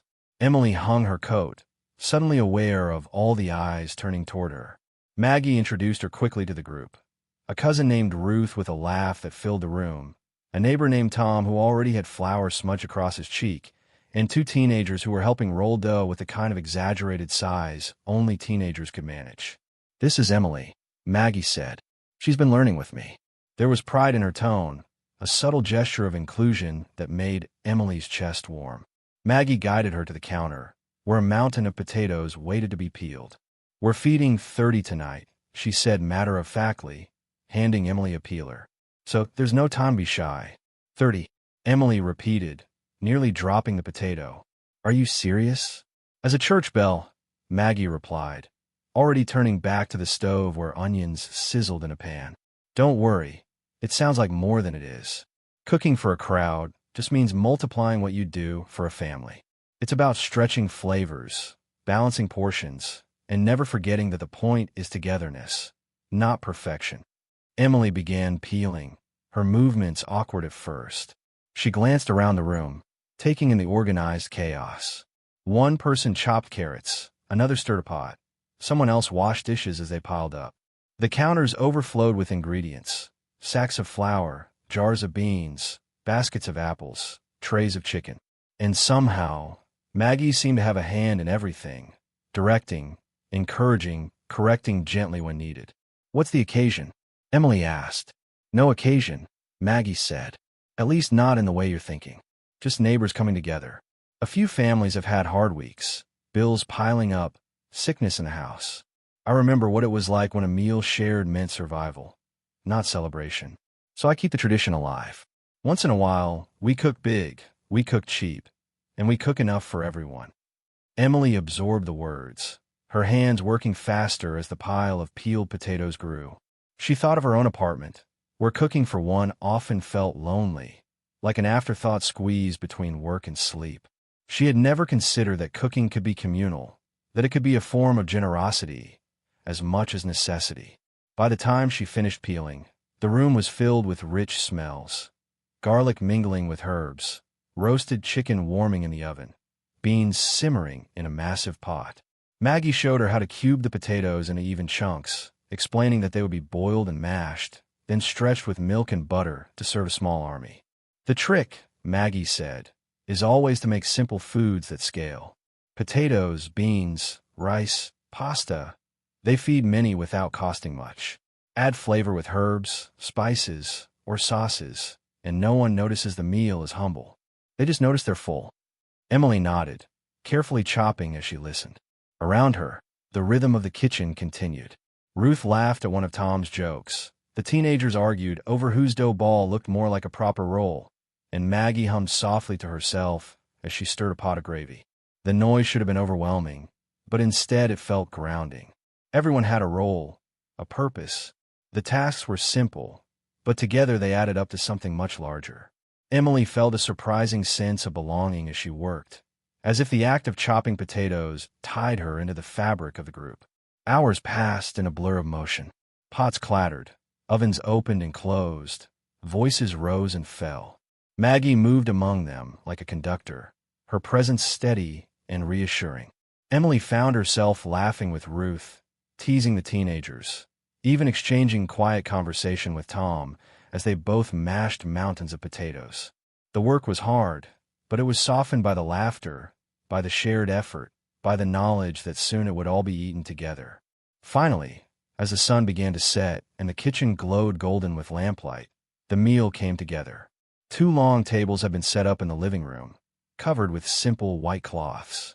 The food was carried out in steaming dishes: roasted chicken pulled into portions, bowls of mashed potatoes, platters of rolls, pots of beans, trays of roasted vegetables. At the center sat Maggie's apple pies, their crusts golden and inviting. People gathered, filling the chairs with chatter and anticipation. Emily found herself squeezed between Ruth and one of the teenagers, her plate quickly piled high by generous hands. Maggie stood for a moment at the head of the table, her eyes sweeping over the room. "Food is meant to be shared," she said simply, her voice carrying even in the noisy room. "We don't have much, but we have enough. And when we bring it together, we make abundance. It wasn't a formal prayer, but it felt like one. The room fell quiet for just a moment, the weight of her words settling into the space. Then the chatter rose again, and people began to eat. Emily took her first bite of the potatoes she had helped prepare. They were creamy and rich, flavored with the herbs Maggie had tossed in at the last minute. She felt a rush of pride, knowing she had been part of the process. Around her, plates filled and refilled, laughter echoed, and the air buzzed with warmth. She looked at Maggie, seated now among the others, her face lit by lamplight. There was contentment in her eyes, the kind of deep satisfaction that came not from money or luxury, but from seeing others fed, comforted, connected. Emily realized then that this was more than a meal. It was a kind of wealth, the kind that couldn't be measured in dollars, but in togetherness. Later, when the dishes were scraped clean and the last crumbs of pie were eaten, people lingered. Some offered to wash dishes. Others packed leftovers into containers to take home. Children sprawled on the rug. Teenagers slouched against the walls. Adults sipped coffee and swapped stories. Emily stood at the sink with Maggie, drying plates as they came clean. "That was incredible," she said. "I don't think I've ever been part of something like that." Maggie smiled, her hands steady in the soapy water. "That's because we've forgotten how much joy there is in feeding each other. We think food is just fuel or convenience. But food is community. Food is memory. When you share it, you're not just filling stomachs. You're telling people they matter." Emily nodded, feeling the truth settle in her chest. She thought of her own solitary meals, the way she had often eaten in silence, scrolling on her phone, disconnected from everything around her. She had never realized how much she was missing until now. When the last dish was dried and the last container packed away, the house finally quieted. Emily pulled on her coat, preparing to leave, but Maggie stopped her at the door. "You did well today," she said softly. "Cooking for a crowd isn't just about recipes. It's about patience, generosity, and trust. You gave your hands to the work, and that matters." Emily felt a lump in her throat. "I didn't really do much. Just potatoes." Maggie shook her head. "No, you were part of something bigger. Never underestimate the power of small contributions. A meal this size is built on 100 little tasks. Together, they become abundance." Emily drove home that night, with the echoes of laughter still ringing in her ears, the smell of roasted chicken and fresh bread lingering on her clothes. She felt fuller than she had in years, not just from the food, but from the connection, from the sense of belonging. As she lay in bed, she thought about how different her life had become since stepping into Maggie's kitchen. She had come searching for frugal tips, for ways to stretch her budget. But what she had found was something deeper, a new way of seeing food, of seeing community, of seeing herself. And as she drifted asleep, she knew she would carry that lesson with her. That cooking wasn't just survival. It was a gift, and the more you shared it, the richer you became. Snow had melted into slush by the time Emily pulled into the small-town grocery store lot that Saturday morning. The gray clouds hung low, pressing the town into a quiet stillness. She sat in her car for a moment, staring at the automatic doors that opened and closed with mechanical patience, and thought about the dozens of times she had walked through them without any real plan. Usually, grocery trips were frantic, rushed between work and fatigue, her cart filled with things she thought she might want, a mix of convenience meals, snacks, and duplicates of items she already had at home. Too often, the food spoiled in her fridge before she got around to eating it, or she grew bored and ordered takeout instead. But this morning was different. This time, she wasn't shopping alone. Maggie stood at the entrance, waiting with a list in her hand and a canvas tote folded neatly under her arm. She wore her usual denim apron beneath her coat, as if ready to step into a kitchen at a moment's notice. Her silver-gray hair was tucked into a woolen cap, her glasses catching the dull light of the overcast sky.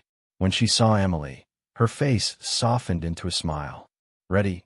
she asked, holding up the list. "As I'll ever be," Emily replied, though a current of nervous energy tugged at her. She had never tried to plan an entire week in one go. It sounded impossible. Her cupboards had always been a mismatched collection of ingredients that never quite worked together. Maggie led the way inside, her boots clicking softly on the wet tile. The store was warm, filled with the faint hum of refrigeration units and the murmur of other shoppers. Holiday sales posters clung to the aisles, advertising quick fixes and indulgent snacks. Maggie ignored them. Her eyes were on the list, her movements calm, unhurried. "First rule of a week's groceries," she said, guiding Emily past the displays of boxed cookies and neon soda bottles. "We shop the edges. Produce, dairy, meat, bulk grains. The middle aisles are filled with distractions." They stopped first at the produce section, where the air smelled faintly of earth and citrus. Maggie inspected each bin with a careful eye, her hands brushing over potatoes, carrots, and onions. She picked up a head of cabbage, weighing in her palm. "This will give us coleslaw, stir-fry, and soup," she said, placing it gently in the cart. "3 meals from one head, if we use it right." Emily watched, fascinated, as Maggie continued. "A sack of potatoes, a bag of carrots, celery, onions, garlic." Each item seemed ordinary, even boring, but Maggie's explanations made them glow with possibility. "People think they need variety to be satisfied," Maggie said. "But what they really need is creativity." These basics were the backbone of Depression-era kitchens because they last, they stretch, and they adapt. Add a few herbs, a little spice, and you never feel deprived. Emily nodded, scribbling notes in the small notebook she had brought. Already, she could see the shape of the week forming in her mind. Soups, roasts, casseroles. Meals built not on impulse, but on intention. They moved on to the bulk bins, where Maggie scooped rice, lentils, and oats into brown paper bags.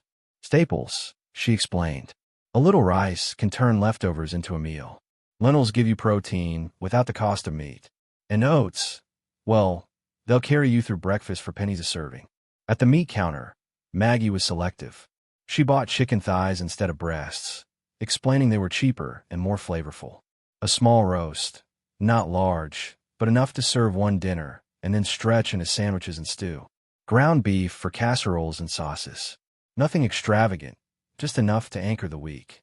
Finally, they picked up dairy, a block of cheese, a carton of milk, a tub of plain yogurt. Maggie paused at the eggs, her hand hovering. "Eggs are the most versatile food you'll ever buy," she said. "Breakfast, lunch, or dinner, they bend to your needs. Never underestimate them." By the time they reached the checkout, the cart looked modest compared to the overflowing baskets around them. But Maggie's list had been checked line by line, each item chosen with care. The total was less than Emily had expected, far less than the random shopping trips that had drained her wallet before. Back at the farmhouse, Maggie spread the groceries across the counter, arranging them like puzzle pieces. "Now the real work begins," she said. Emily leaned in, eager. "Meal planning." "Exactly. One trip, 7 days. We'll map it out so every ingredient works twice, sometimes 3 times. Nothing wasted." Maggie pulled out a pad of paper and began writing. "Day 1, she said. Roast chicken with potatoes and carrots. Simple, filling. But the key is the leftovers. That chicken will give us soup and sandwiches later."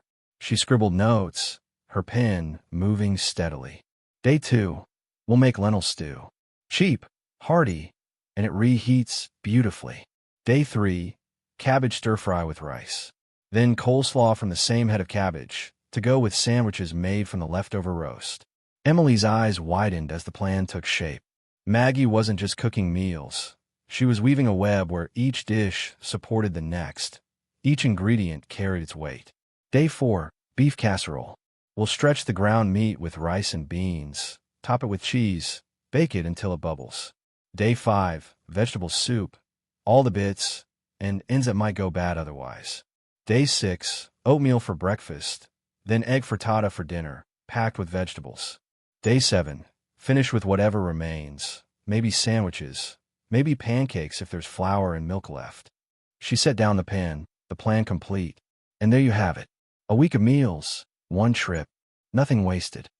Emily stared at the list, feeling both awe and relief.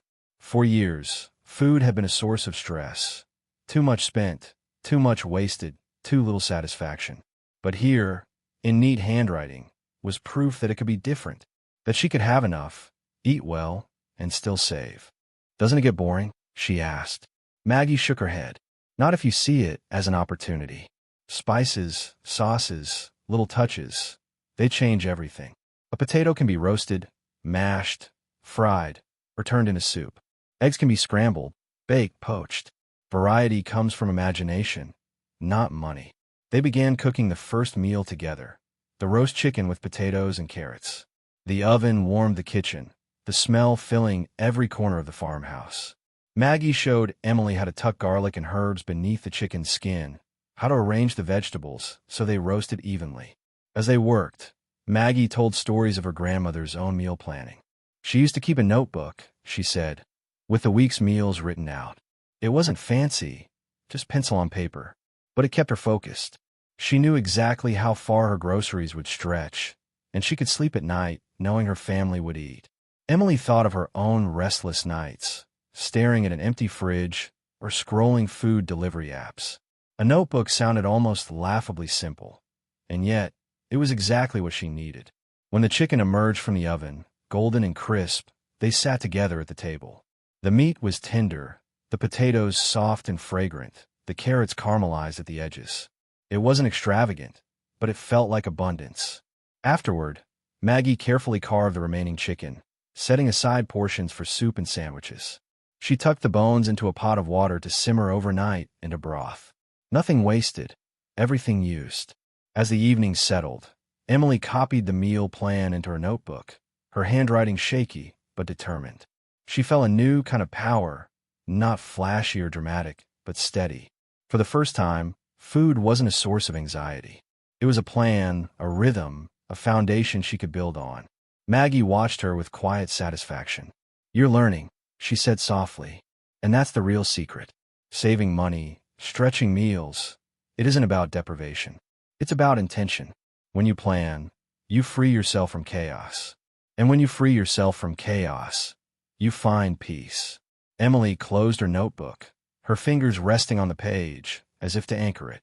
She felt the truth of Maggie's words settle deep inside her. Peace. That was what she had been chasing all along, without knowing it. And here, in the warmth of the farmhouse, with the smell of roast chicken still lingering, she felt like she had finally taken hold of it. The morning light broke pale and watery across the fields, soft beams seeping through the frost-streaked windows of Maggie's farmhouse kitchen. Emily sat at the worn wooden table, cupping a mug of tea between her hands, watching as Maggie arranged glass jars in neat rows. They glimmered like little lanterns, catching the light, waiting to be filled. The counter was crowded with baskets of produce: cucumbers, green beans, beets, apples, and onions. Their colors spilled together in a patchwork of green, red, and gold, a last burst of autumn's abundance before the true cold set in. Emily had never seen so much food outside a grocery aisle. It looked less like preparation and more like a harvest festival. Maggie tied her apron tighter, her movements brisk but deliberate. "Today, we put the garden to bed," she said, her voice carrying both practicality and reverence. "This is how we keep summer alive through winter. Jars on the shelf, flavors that don't fade with the frost." Emily raised an eyebrow, blowing gently on her tea. "I thought canning and pickling were, I don't know, complicated, dangerous, even. You hear stories about people messing it up, food going bad." Maggie chuckled softly, adjusting her glasses as she set a heavy stock pot on the stove. "People like to make it sound scarier than it is. Truth is, our grandmothers did this without gadgets, without fear. They learned the rhythm. Clean jars, boiling water, vinegar strong enough to keep the world out. Do it right, and you've got food that lasts all winter. Do it sloppy, and yes, you could spoil it. But fear never put food on a shelf. Patience did." She poured water into the pot, the faucet hissing as steam began to rise. Emily leaned forward, curiosity sharpening her focus. There was something ceremonial about the way Maggie moved, washing jars, setting lids in a shallow pan, laying out herbs and spices in tidy piles. It felt like preparing for a ritual. "What are we making today?" Emily asked. "A little of everything," Maggie said with a twinkle in her eye. "Pickles, beans, beets, applesauce, maybe even some onion jam if we're feeling ambitious." Emily blinked. "Onion jam.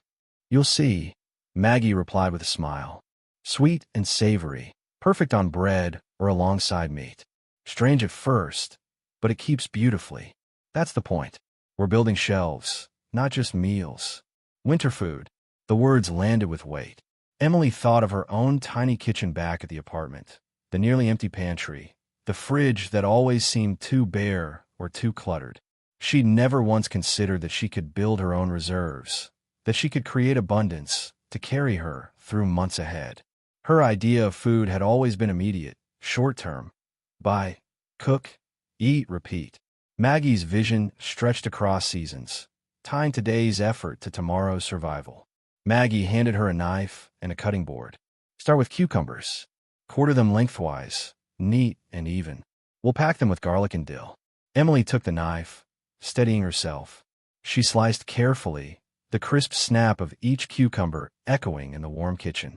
Maggie worked beside her, trimming beans, her hands moving with the rhythm of decades. Preserving isn't just about saving food, Maggie said as they worked. It's about saving money. Yes, but more than that. It's about saving memory. When you open a jar of pickles in January, you're tasting July. When you spoon applesauce in February, you remember October. It's a way of carrying time forward. Emily thought of her grandmother, who had passed before she was old enough to ask about recipes or traditions. She wondered if her grandmother had once stood at a counter like this, hands busy with jars, heart steady with the knowledge that her family would be fed no matter the season. The thought filled her with a sense of belonging, as though she was stepping into a legacy she hadn't known was hers. Soon, the first jars were filled, sliced cucumbers layered with garlic cloves, dill sprigs, and peppercorns, then covered with brine that Maggie poured from a steaming pot. The scent of vinegar stung Emily's nose, sharp but invigorating. Maggie sealed the jars, lowering them into the boiling water bath with careful precision. Listen close, she said after a few minutes, lifting the jars out to cool on a towel. You'll hear them pop as they seal. That sound, it's security. It's proof that you did it right, that the food is safe. A simple little sound, but it means a shelf of meals waiting for you. As if on cue, a soft pop echoed from one of the jars. Emily startled, then laughed. That's it, Maggie confirmed, smiling. Music to a frugal heart. They moved on to green beans, packed upright like little soldiers in tall jars, bright against the clear glass. Maggie added chili flakes to some, mustard seeds to others, showing Emily how small changes transform flavors. Choice matters, she said, even when you're saving. Too often, people think frugality means sameness, beans every day, bland and dull. But a pinch of spice, a twist of seasoning, and you've turned repetition into variety. You don't need more money for that, just more imagination. By midday, the kitchen was alive with color. Jars of beets gleamed like rubies. Apples simmered into sauce, filling the air with sweetness. Onions caramelized low and slow, their scent rich and surprising. Emily wiped her brow, her hands sticky from fruit and brine, but she felt a satisfaction she hadn't known in years. When they finally paused to eat, Maggie sliced bread and spread it with the onion jam. Emily tasted cautiously, then blinked in delight. It was tangy, sweet, savory, unlike anything she had expected. That's incredible, she said. And it cost almost nothing, Maggie replied. A sack of onions, a little sugar, vinegar time. People buy fancy spreads for $5 a jar. You can make 10 jars for the same price. That's the kind of math that saves a household. Emily nodded, chewing thoughtfully. She realized how often she had overlooked the small purchases, the sauces, the condiments, the little extras that added up without her noticing. She had never considered that she could make them herself, cheaper and better. As the afternoon wore on, they lined the jars on the counter, a rainbow of preserved abundance. The light shifted, turning golden as the sun dipped lower. Emily stood back, staring at the rows. There was something profoundly comforting about the sight. Food secured, waiting, ready. It was like looking at a savings account, only tangible, edible. Maggie set her hands on her hips, surveying their work. This, she said softly, is what kept families alive when times were hard. Shelves like these meant no child went hungry, no parent went without. It wasn't glamour. It was grit. And it still works, if you're willing to put in the time. Emily swallowed, her throat tight. She thought of her own paycheck-to-paycheck cycle, of the panic that gripped her each time bills piled up faster than her bank balance. And here in front of her was a different way, not easy but steady. A way to build security not just with dollars, but with jars. Later, as the last jars cooled and the kitchen quieted, Emily helped Maggie carry them to the pantry. The shelves creaked under the new weight, rows of pickles and beans joining the jars already there. It felt like tucking away treasure, each lid gleaming under the dim bulb. Will I ever be able to do this on my own? Emily asked softly as they closed the pantry door. Maggie turned, her eyes kind but steady. Of course. You've already started. You peeled, chopped, stirred, packed. You listened. That's all it takes. Knowledge builds like these shelves, one jar at a time, one season at a time. Emily nodded, holding on to the words like they were as valuable as the food itself. She knew she wasn't just learning recipes. She was learning resilience, a way of living that stretched far beyond the kitchen. That night, as she drove home, the image of those jars stayed with her. They glowed in her mind like a beacon, a reminder that she could create her own safety, her own abundance, if she only chose to. The thought both humbled and empowered her. For the first time, she felt like the future didn't have to be uncertain. It could be preserved, just like the food, secured through patience, care, and the quiet wisdom of generations. The next morning broke with the smell of coffee and the low crackle of the farmhouse's wood stove. Outside, frost had laid its delicate lace over the fields again, but inside the kitchen, warmth pulsed like a heartbeat. Emily sat at the kitchen table, notebook open, ready for another lesson. She had filled pages over the last weeks. Recipes, observations, Maggie's phrases scribbled like scripture. And today, she was eager. Maggie had promised they'd tackle something that frightened Emily more than any pot of simmering soup or jar of pickles. Bread. Emily had grown up thinking of bread as a thing you bought, sealed in plastic, stacked on supermarket shelves. Bread was sandwiches, toast, filler for lunches when you couldn't think of anything else. She had never considered it could be anything more than that. But Maggie had insisted that baking bread was not only possible, but transformative. The kind of kitchen practice that saved money, fed a family, and carried stories in every loaf.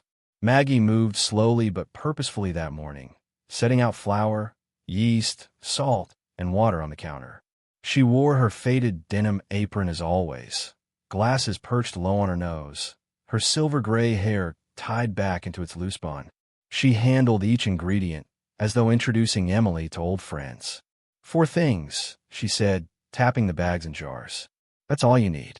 4 things, and you can feed a household. Bread's been around for thousands of years, long before bakeries or grocery stores. But somewhere along the way, people forgot. They started thinking they needed to buy it, when all they really needed was patience. Emily tilted her head. It just seems intimidating. I mean, it feels like magic, like something you need training for. Maggie chuckled, pulling a mixing bowl from the cupboard. Magic maybe, but simple magic. Watch. She scooped flour into the bowl, white dust rising in a soft cloud. Flour's the foundation, she explained. Wheat ground down fine. People once grew it, milled it themselves. Now we buy in sacks, but the principle's the same. This is your bulk, your body. Next came the yeast, sprinkled in like a pinch of gold dust. This is life, Maggie said. It's what makes the bread rise, makes it more than paste. It's tiny, invisible workhorses. They eat sugar and give you air. Salt followed. Measure with care. Flavor. Balance. Bread without salt tastes like cardboard. Finally, water. She poured it in slowly, the sound steady and soothing. Binding. Without it, nothing holds together. And that's all. 4 things. Emily leaned closer, scribbling in her notebook.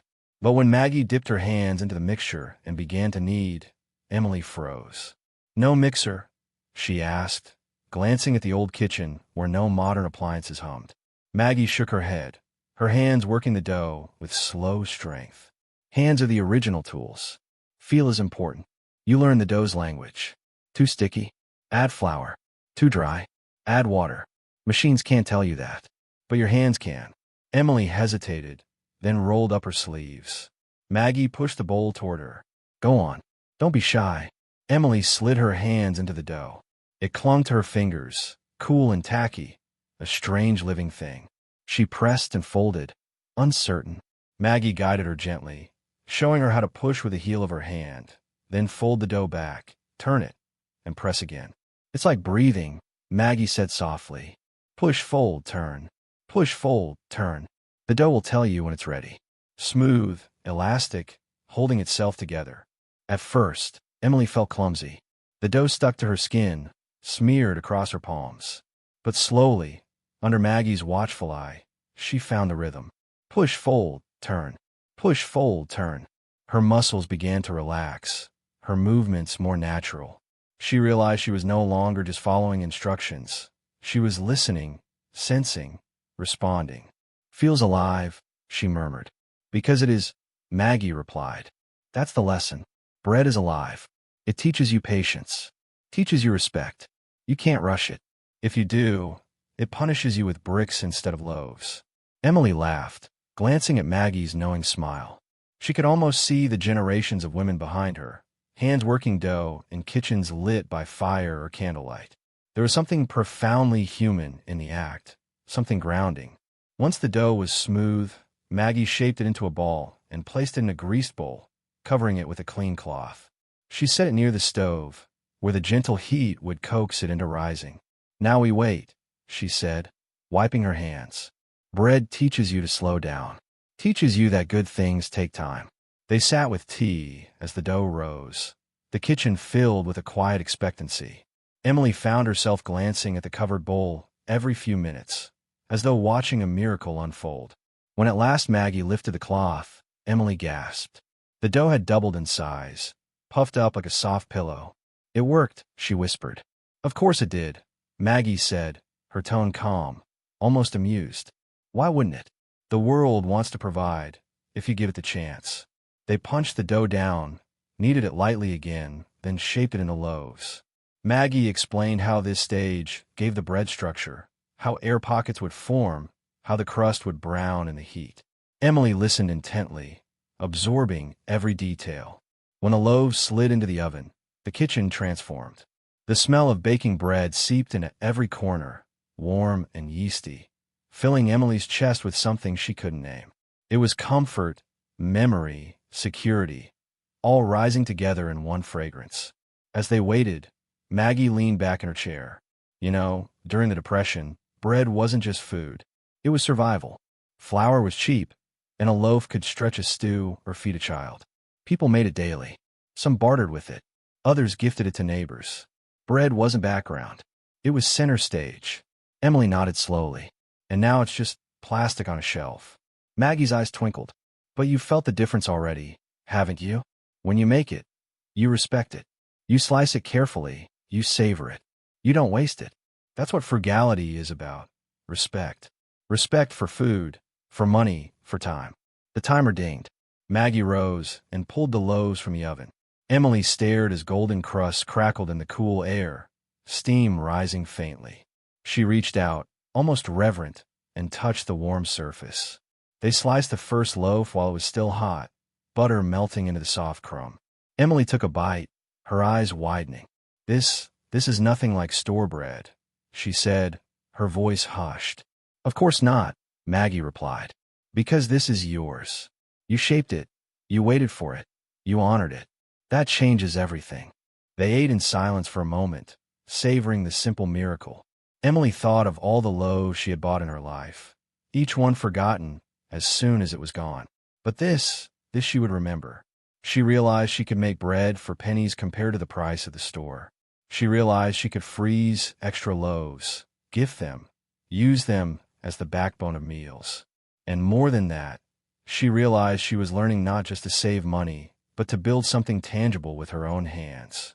As the day stretched on, Maggie taught her variations. Add oats for texture. Mix in herbs for flavor. Swirl cinnamon and sugar for a treat.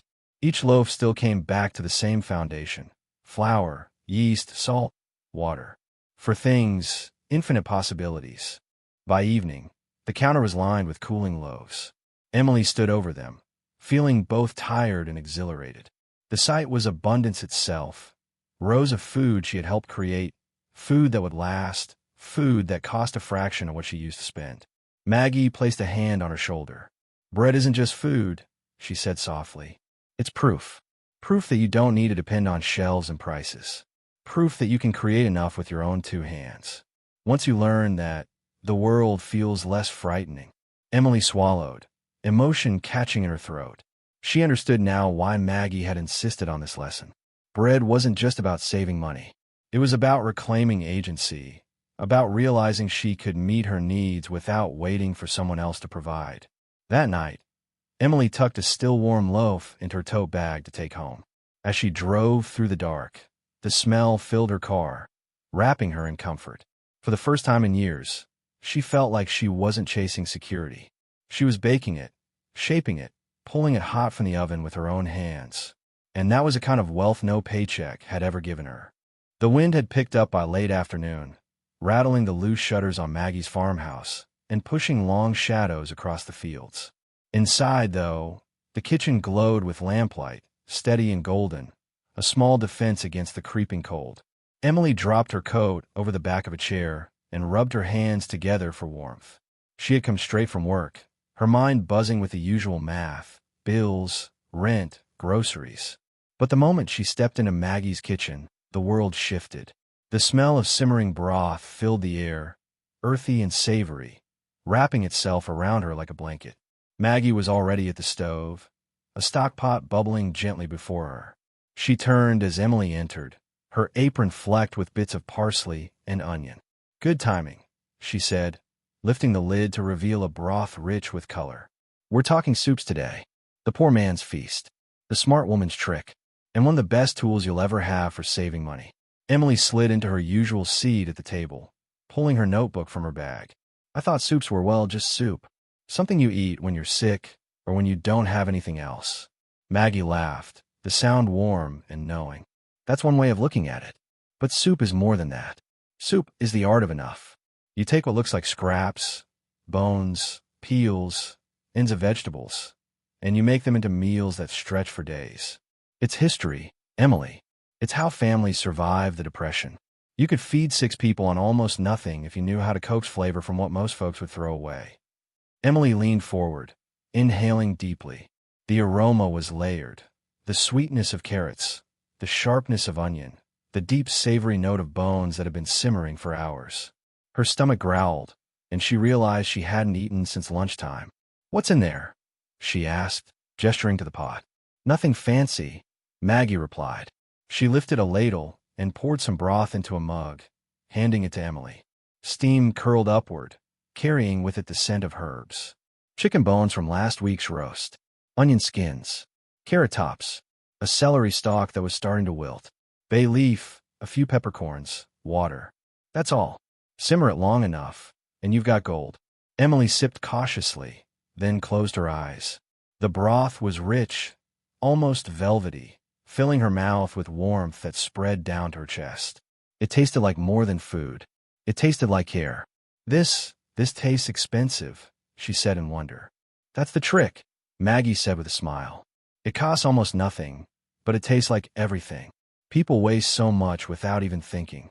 They buy broth in cartons at the store for $3, $4 a pop. Meanwhile, the bones and scraps they throw away could make a gallon better than anything in a box. Waste less, spend less, eat better." Emily scribbled quickly in her notebook, underlining Maggie's words. She thought of the half-empty cartons of store-bought broth she had left to spoil in her fridge before, forgotten until they turned sour. The idea of making her own, from scraps she would normally toss, felt like a revelation. Maggie moved to the counter, where bowls of chopped vegetables waited. Once you got broth, soup is easy. Add beans or grains, leftover meat, whatever's in season. You don't need a recipe, just a sense of balance. That's what makes soup so powerful. It adapts to what you have, not the other way around. Emily joined her at the counter, grabbing a knife. Together they chopped carrots, celery, and onions, the rhythm of their blades steady and comforting. Maggie talked as she worked, her voice flowing like the simmering pot behind her. During the Depression, soup kitchens kept people alive. Families at home did the same thing. Pots on the stove all day, scraps going in whenever they appeared. Nothing wasted. My mother used to say, "Soup is the memory of meals past and the promise of meals to come." It carried you forward. Emily paused, knife in hand. "Did you grow up eating soup like this?" "Every week," Maggie said. "Sometimes every day. Meat was rare, but bones were cheap, sometimes even free if you asked the butcher kindly. A sack of beans cost pennies. We'd add potatoes, onions, whatever we had. We weren't thinking about health trends or recipes. We were just trying to make it through. But in hindsight, we were eating some of the healthiest food you could find. Simple, whole, made with care." Emily thought of her own pantry.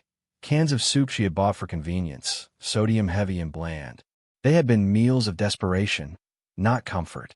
The contrast was sharp, almost painful. Once the vegetables were chopped, they tipped them into the simmering broth. Maggie added a scoop of barley, stirring it slowly. "Grains bulk it up. Stretch it further." That's another lesson. A handful of rice, a cup of lentils, and suddenly you've got enough for 3 more meals.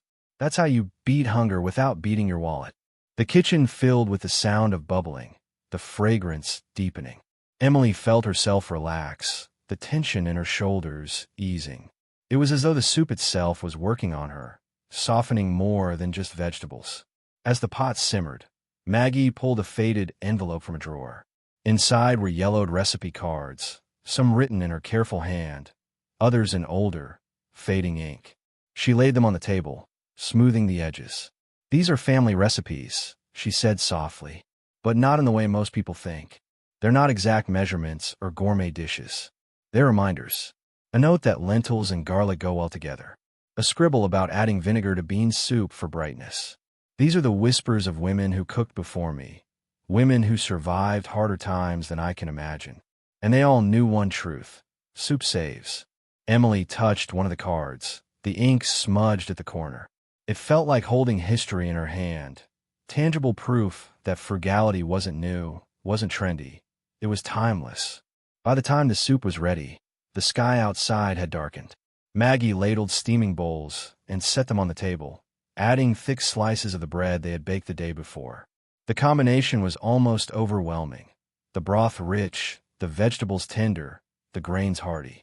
Emily tore into the bread, dunking it into the soup, the crust soaking up the liquid until it melted in her mouth. She sighed, leaning back. This feels like home, even though it's not mine." Maggie smiled softly. "That's the gift of soup. It makes anywhere feel like home. That's why it's more than food. It's security, comfort, care, all simmered together." They ate slowly, savoring every bite.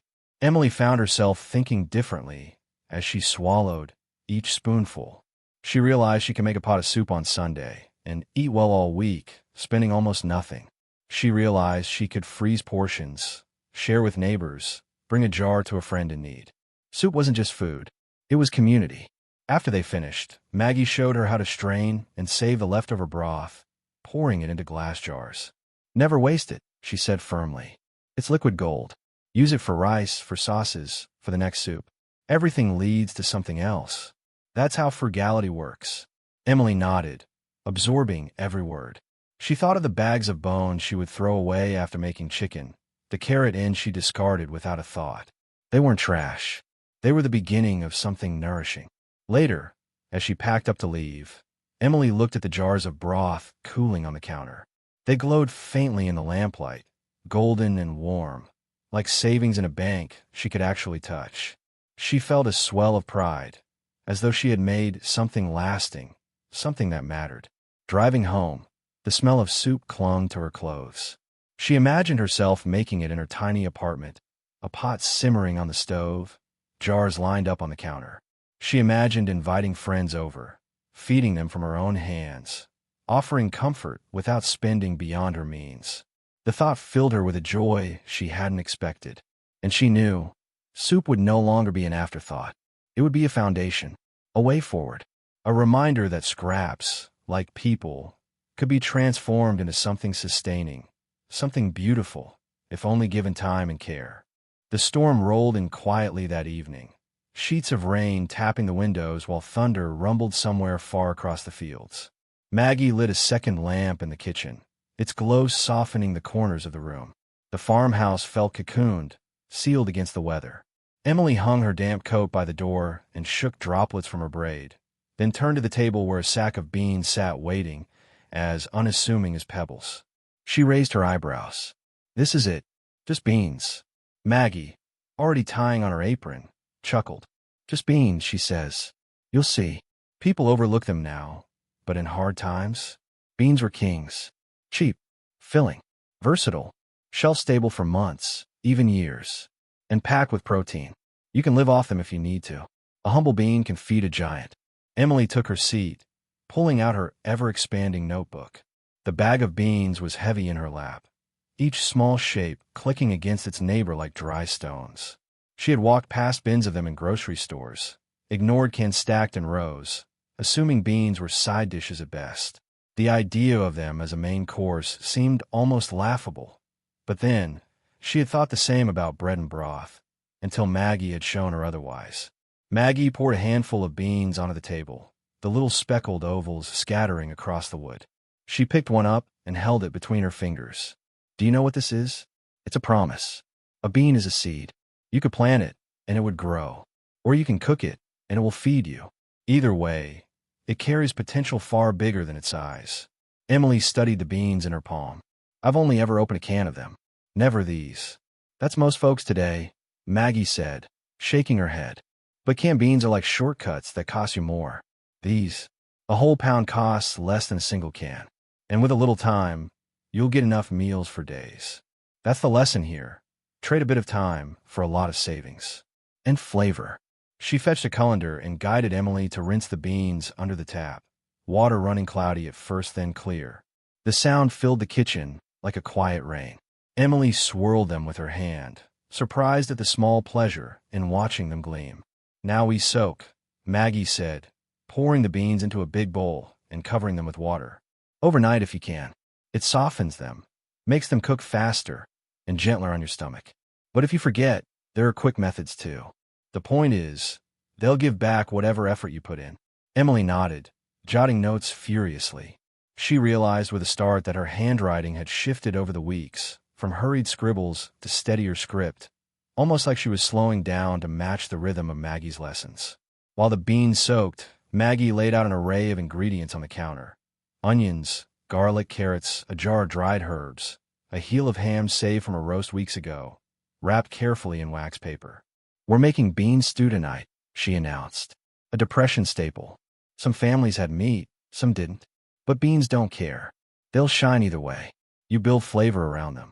She set Emily to chopping onions, her knife skills far more confident now than when they had first cooked together. The sharp smell stung Emily's eyes, but she worked steadily, comforted by the familiar rhythm. Maggie minced garlic, her hands quick despite the years, then added carrots for sweetness. Into the stock pot went a splash of oil, the onions sizzling as they hit the heat. Garlic followed, then carrots, the smell blooming into something rich and inviting. Maggie added the ham bone, its meat still clinging in scraps, and stirred. This, she said, is another lesson. Nothing wasted. A bone you'd think was done still has work to do. Flavor, richness, depth. When you're poor, you learn that scraps have more to give. And when you're wise, you never forget it. Emily watched the bones sink into the vegetables, releasing its smoky scent. She thought of all the bones she had tossed, never imagining they could become the heart of a meal. After the beans had soaked, Maggie drained them and poured them into the pot, covering everything with water. A sprinkle of dried thyme, a bay leaf, a pinch of salt. She stirred slowly, the wooden spoon clicking softly against the pot. Now, Maggie said, settling in her chair, we wait.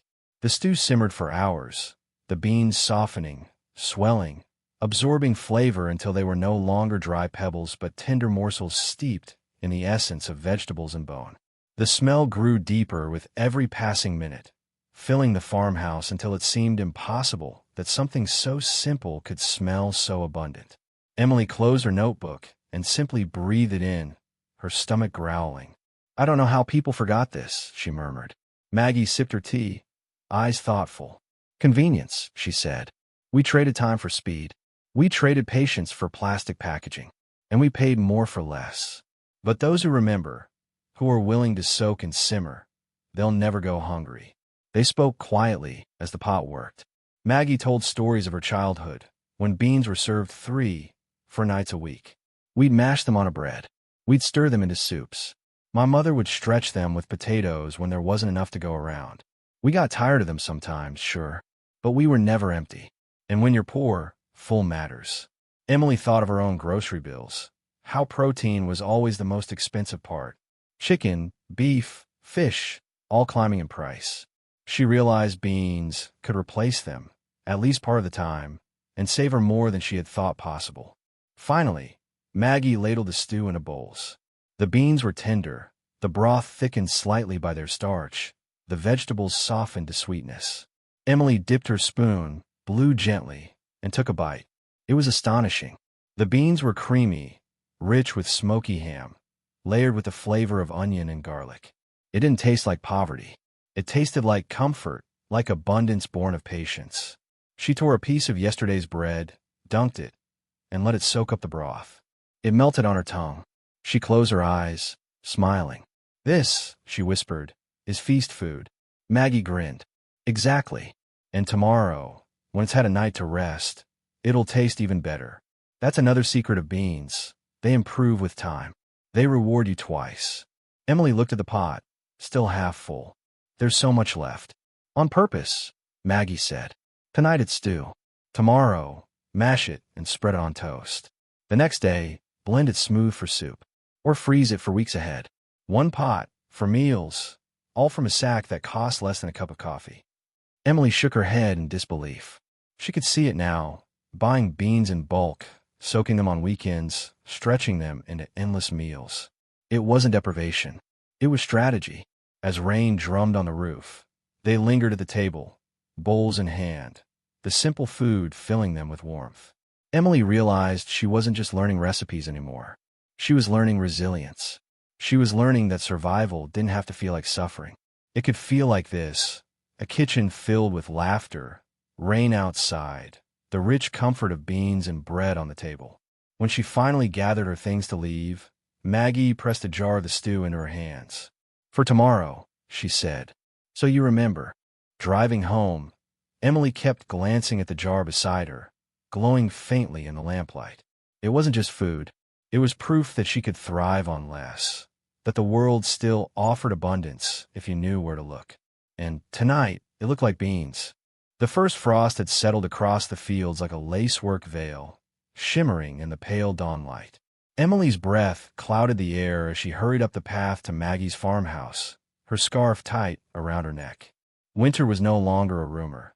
It was here, creeping through cracks in windows, nipping at fingers, tightening its grip on every green thing. By the time she stepped inside, she was shivering, her cheeks flushed pink. The kitchen was already alive with motion. Pots bubbled on the stove, jars glinted and rose across the counter, their glass sides catching the firelight. Maggie moved among them with steady grace, apron dusted with flour and smudged with tomato stain, her silver hair pulled back in a bun to keep it from falling forward. "You picked the right day," Maggie said, turning with a smile. "We're preserving. Winter waits for no one, and if you don't prepare, you pay." That's something my mother drilled into me before I was old enough to hold a jar. Emily slipped off her gloves, her eyes sweeping the room. The sight was mesmerizing. Neat jars filled with bright peaches, deep red tomatoes, green beans, even pale chicken broth.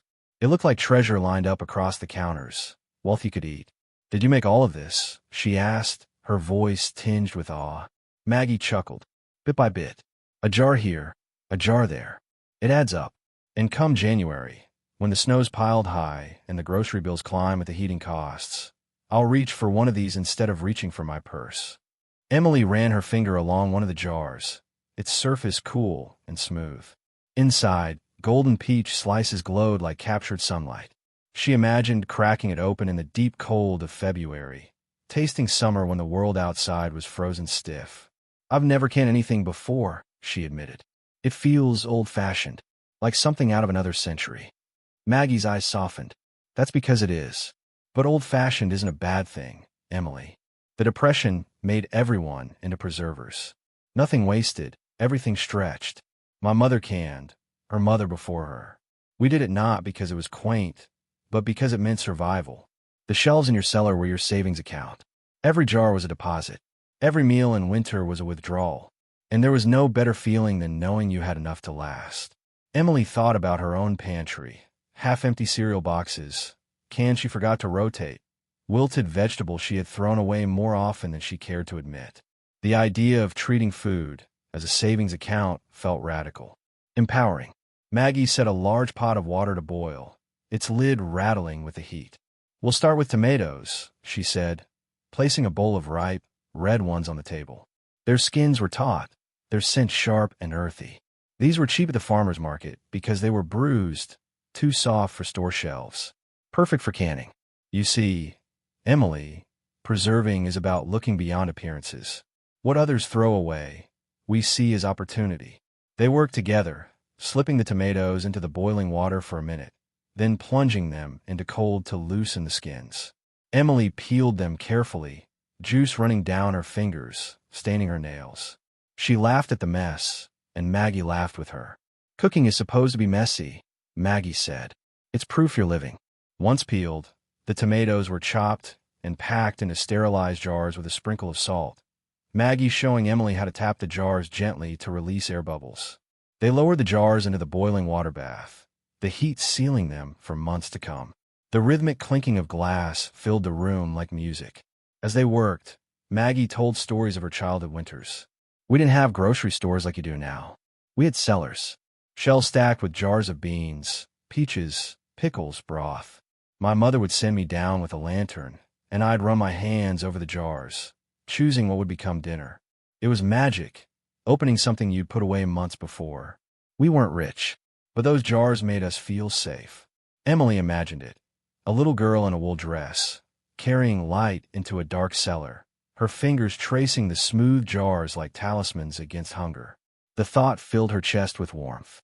Next came green beans, trimmed and blanched, then sealed in jars with a pinch of salt. Maggie moved methodically, her hands sure from years of practice. Emily followed, slower, but growing more confident. The kitchen steamed, the smell of vegetables mingling with the metallic tang of boiling water. When the beans were done, Maggie set a jar on the table, its bright contents shining in the lamplight. "That's summer," she said simply, "waiting for you in January. A gift to your future self." Emily stared at the jar, struck by the poetry of it. She had never thought of food that way, as time traveled, as gratitude extended forward. They moved on to peaches, their skins slipping free under hot water, their flesh sliced into golden crescents. Emily arranged them carefully in jars, layering them like stained glass. Maggie added a light syrup, then sealed them tight. When the jars emerged from their boiling bath, they glowed, radiant against the dark evening outside. "I can't believe how beautiful they are," Emily whispered. "That's another secret," Maggie said. "Frugality doesn't mean ugly. It doesn't mean bare. A jar of peaches on a shelf is as pretty as any jewel. But the best part is, you can eat it." They laughed, the sound mingling with the crackling fire and the hiss of boiling water. For a moment, Emily forgot the storm outside, forgot her bills, her worries. The kitchen was its own world, warm and abundant, filled with the promise of tomorrow. As the night stretched on, they prepared broth, ladling it into jars, sealing the golden liquid for future soups. Emily felt a strange pride each time a jar sealed with its telltale pop. Each sound was a victory, a quiet assurance that she was learning something powerful, something enduring. When the last jar was set on the counter, the kitchen looked like a gallery of glass. Tomatoes, beans, peaches, broth, each one a promise, each one security captured in light. Emily wiped her hands on a towel, her face glowing with satisfaction. "I never knew I could do this," she said softly. "I always thought saving meant cutting back, saying no. But this feels like saying yes. Yes to myself later. Yes to being prepared." Maggie placed a hand on her shoulder. "That's the lesson, child. Saving isn't just about money. It's about care. You're saving food, yes, but you're also saving peace of mind. You're saving dignity, independence. You're saving a piece of summer to hold on to when the world turns gray." Emily swallowed the lump in her throat. She felt changed, somehow, like the jars themselves sealed against loss, holding within her something brighter, stronger than before. When she finally packed her things to go, Maggie pressed 2 jars in her bag. One of beans, one of peaches. A start, she said. Build your own shelf. 1 jar at a time. Before you know it, you'll have a whole season waiting for you. Driving home, Emily kept glancing at the jars beside her, their colors glowing faintly in the dim light. They weren't just food.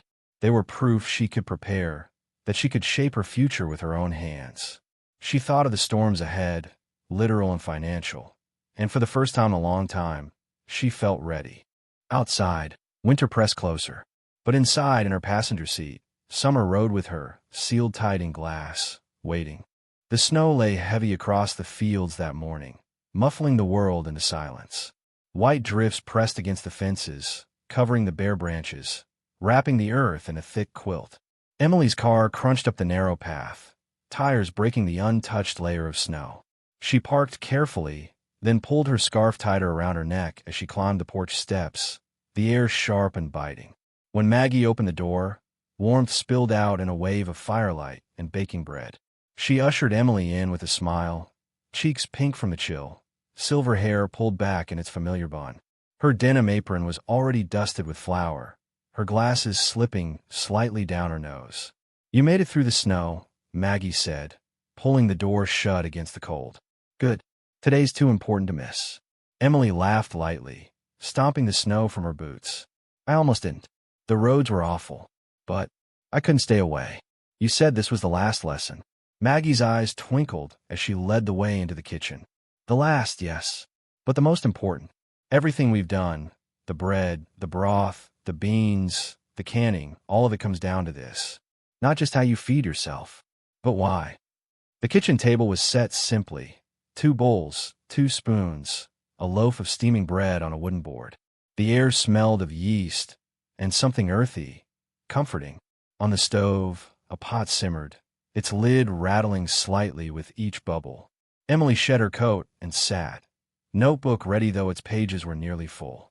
She looked at the shelves lining the walls, jars glinting in rows, bread cooling on racks, the room alive with both memory and presence.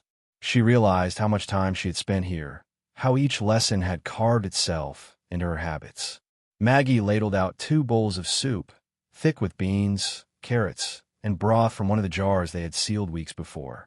She placed one in front of Emily, then sat across from her, folding her hand around her own bowl. This, she said softly, is the lesson. Eating with care, living with care, knowing that every bite has a story, every jar a past, every crust a future. Emily blew gently across her spoon, then tasted. The soup was familiar yet fresh, rich from the broth, hearty with beans, softened vegetables melting on her tongue. It was food she had learned to make, food she could now reproduce without notes. It's good, she said, smiling. It always is. Maggie nodded. And why? Not because it's expensive, not because it's fancy, but because it's honest, because it was prepared with intention. You see, Emily, people today think frugality is about sacrifice, about going without, but that's not what my mother taught me. Frugality is about abundance, about making sure nothing is wasted, about building plenty from little. It's a way of seeing the world. Emily thought back over the months. The bread, stretched from flour and water. The broth, coaxed from scraps. The beans, transformed into feasts. The jars lined up like jewels, ready to ward off winter hunger. It wasn't sacrifice. It was creation. Maggie tore a piece of bread, dipped it into her soup, and chewed thoughtfully. During the Depression, we didn't feel poor in the kitchen. We felt clever. We felt alive. And that's what I want you to carry with you. You may face lean years. You may struggle, but you will always know how to build enough. Emily scribbled notes, though her hand trembled slightly. She felt the weight of the moment, the truth pressing against her chest. You make it sound bigger than food. It is bigger, Maggie said firmly. Frugality isn't just recipes. It's resilience. It's discipline. It's gratitude. It's teaching yourself that what you have is enough, if you treat it as enough. And that lesson will carry you through anything. Jobs come and go. Money rises and falls.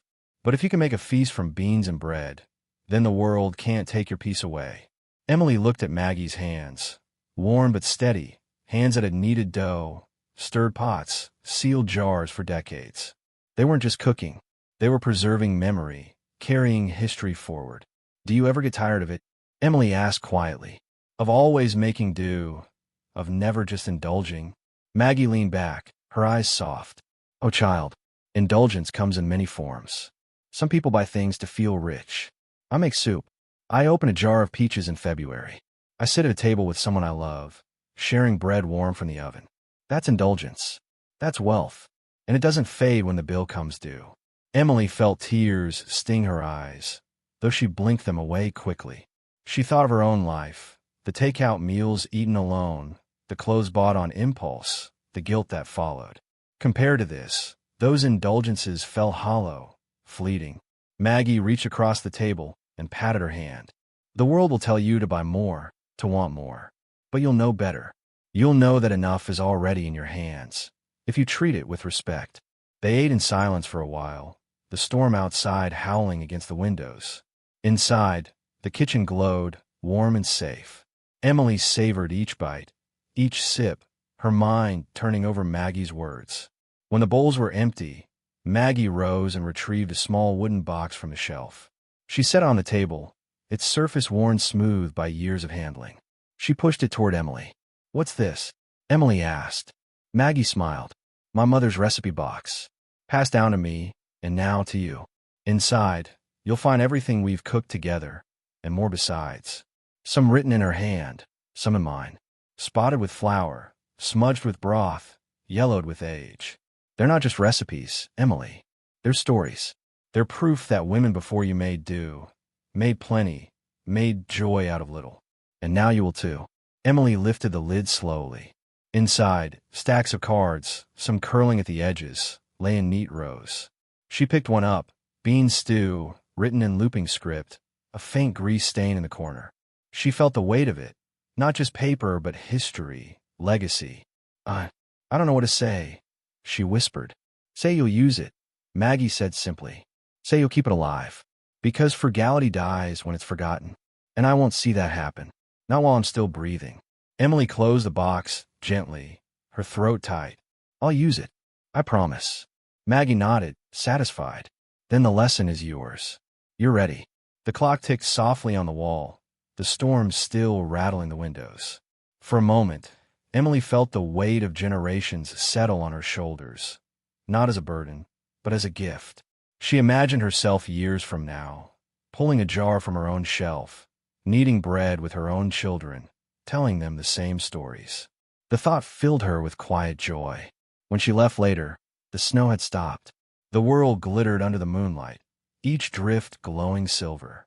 She carried the recipe box carefully, tucked against her chest, and 2 jars Maggie had pressed in her hands, one of broth, one of peaches. The car was cold, but inside she was warm, carrying more than food. She was carrying a way of living. As she drove away, the farmhouse lights dwindling behind her, she felt the final piece click into place. The lessons weren't just about saving money, or food, or time. They were about saving herself, from fear, from want, from the emptiness of never having enough.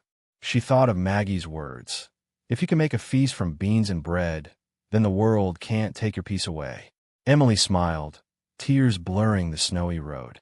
She knew she was ready now, ready to cook, ready to save, ready to carry the legacy forward. And someday, she would sit at her own table, pass the recipes down, and tell the story of Maggie, of the Depression, of how frugality wasn't about less. It was about more. More care, more gratitude, more love. And in every bite, in every jar, that legacy would live on.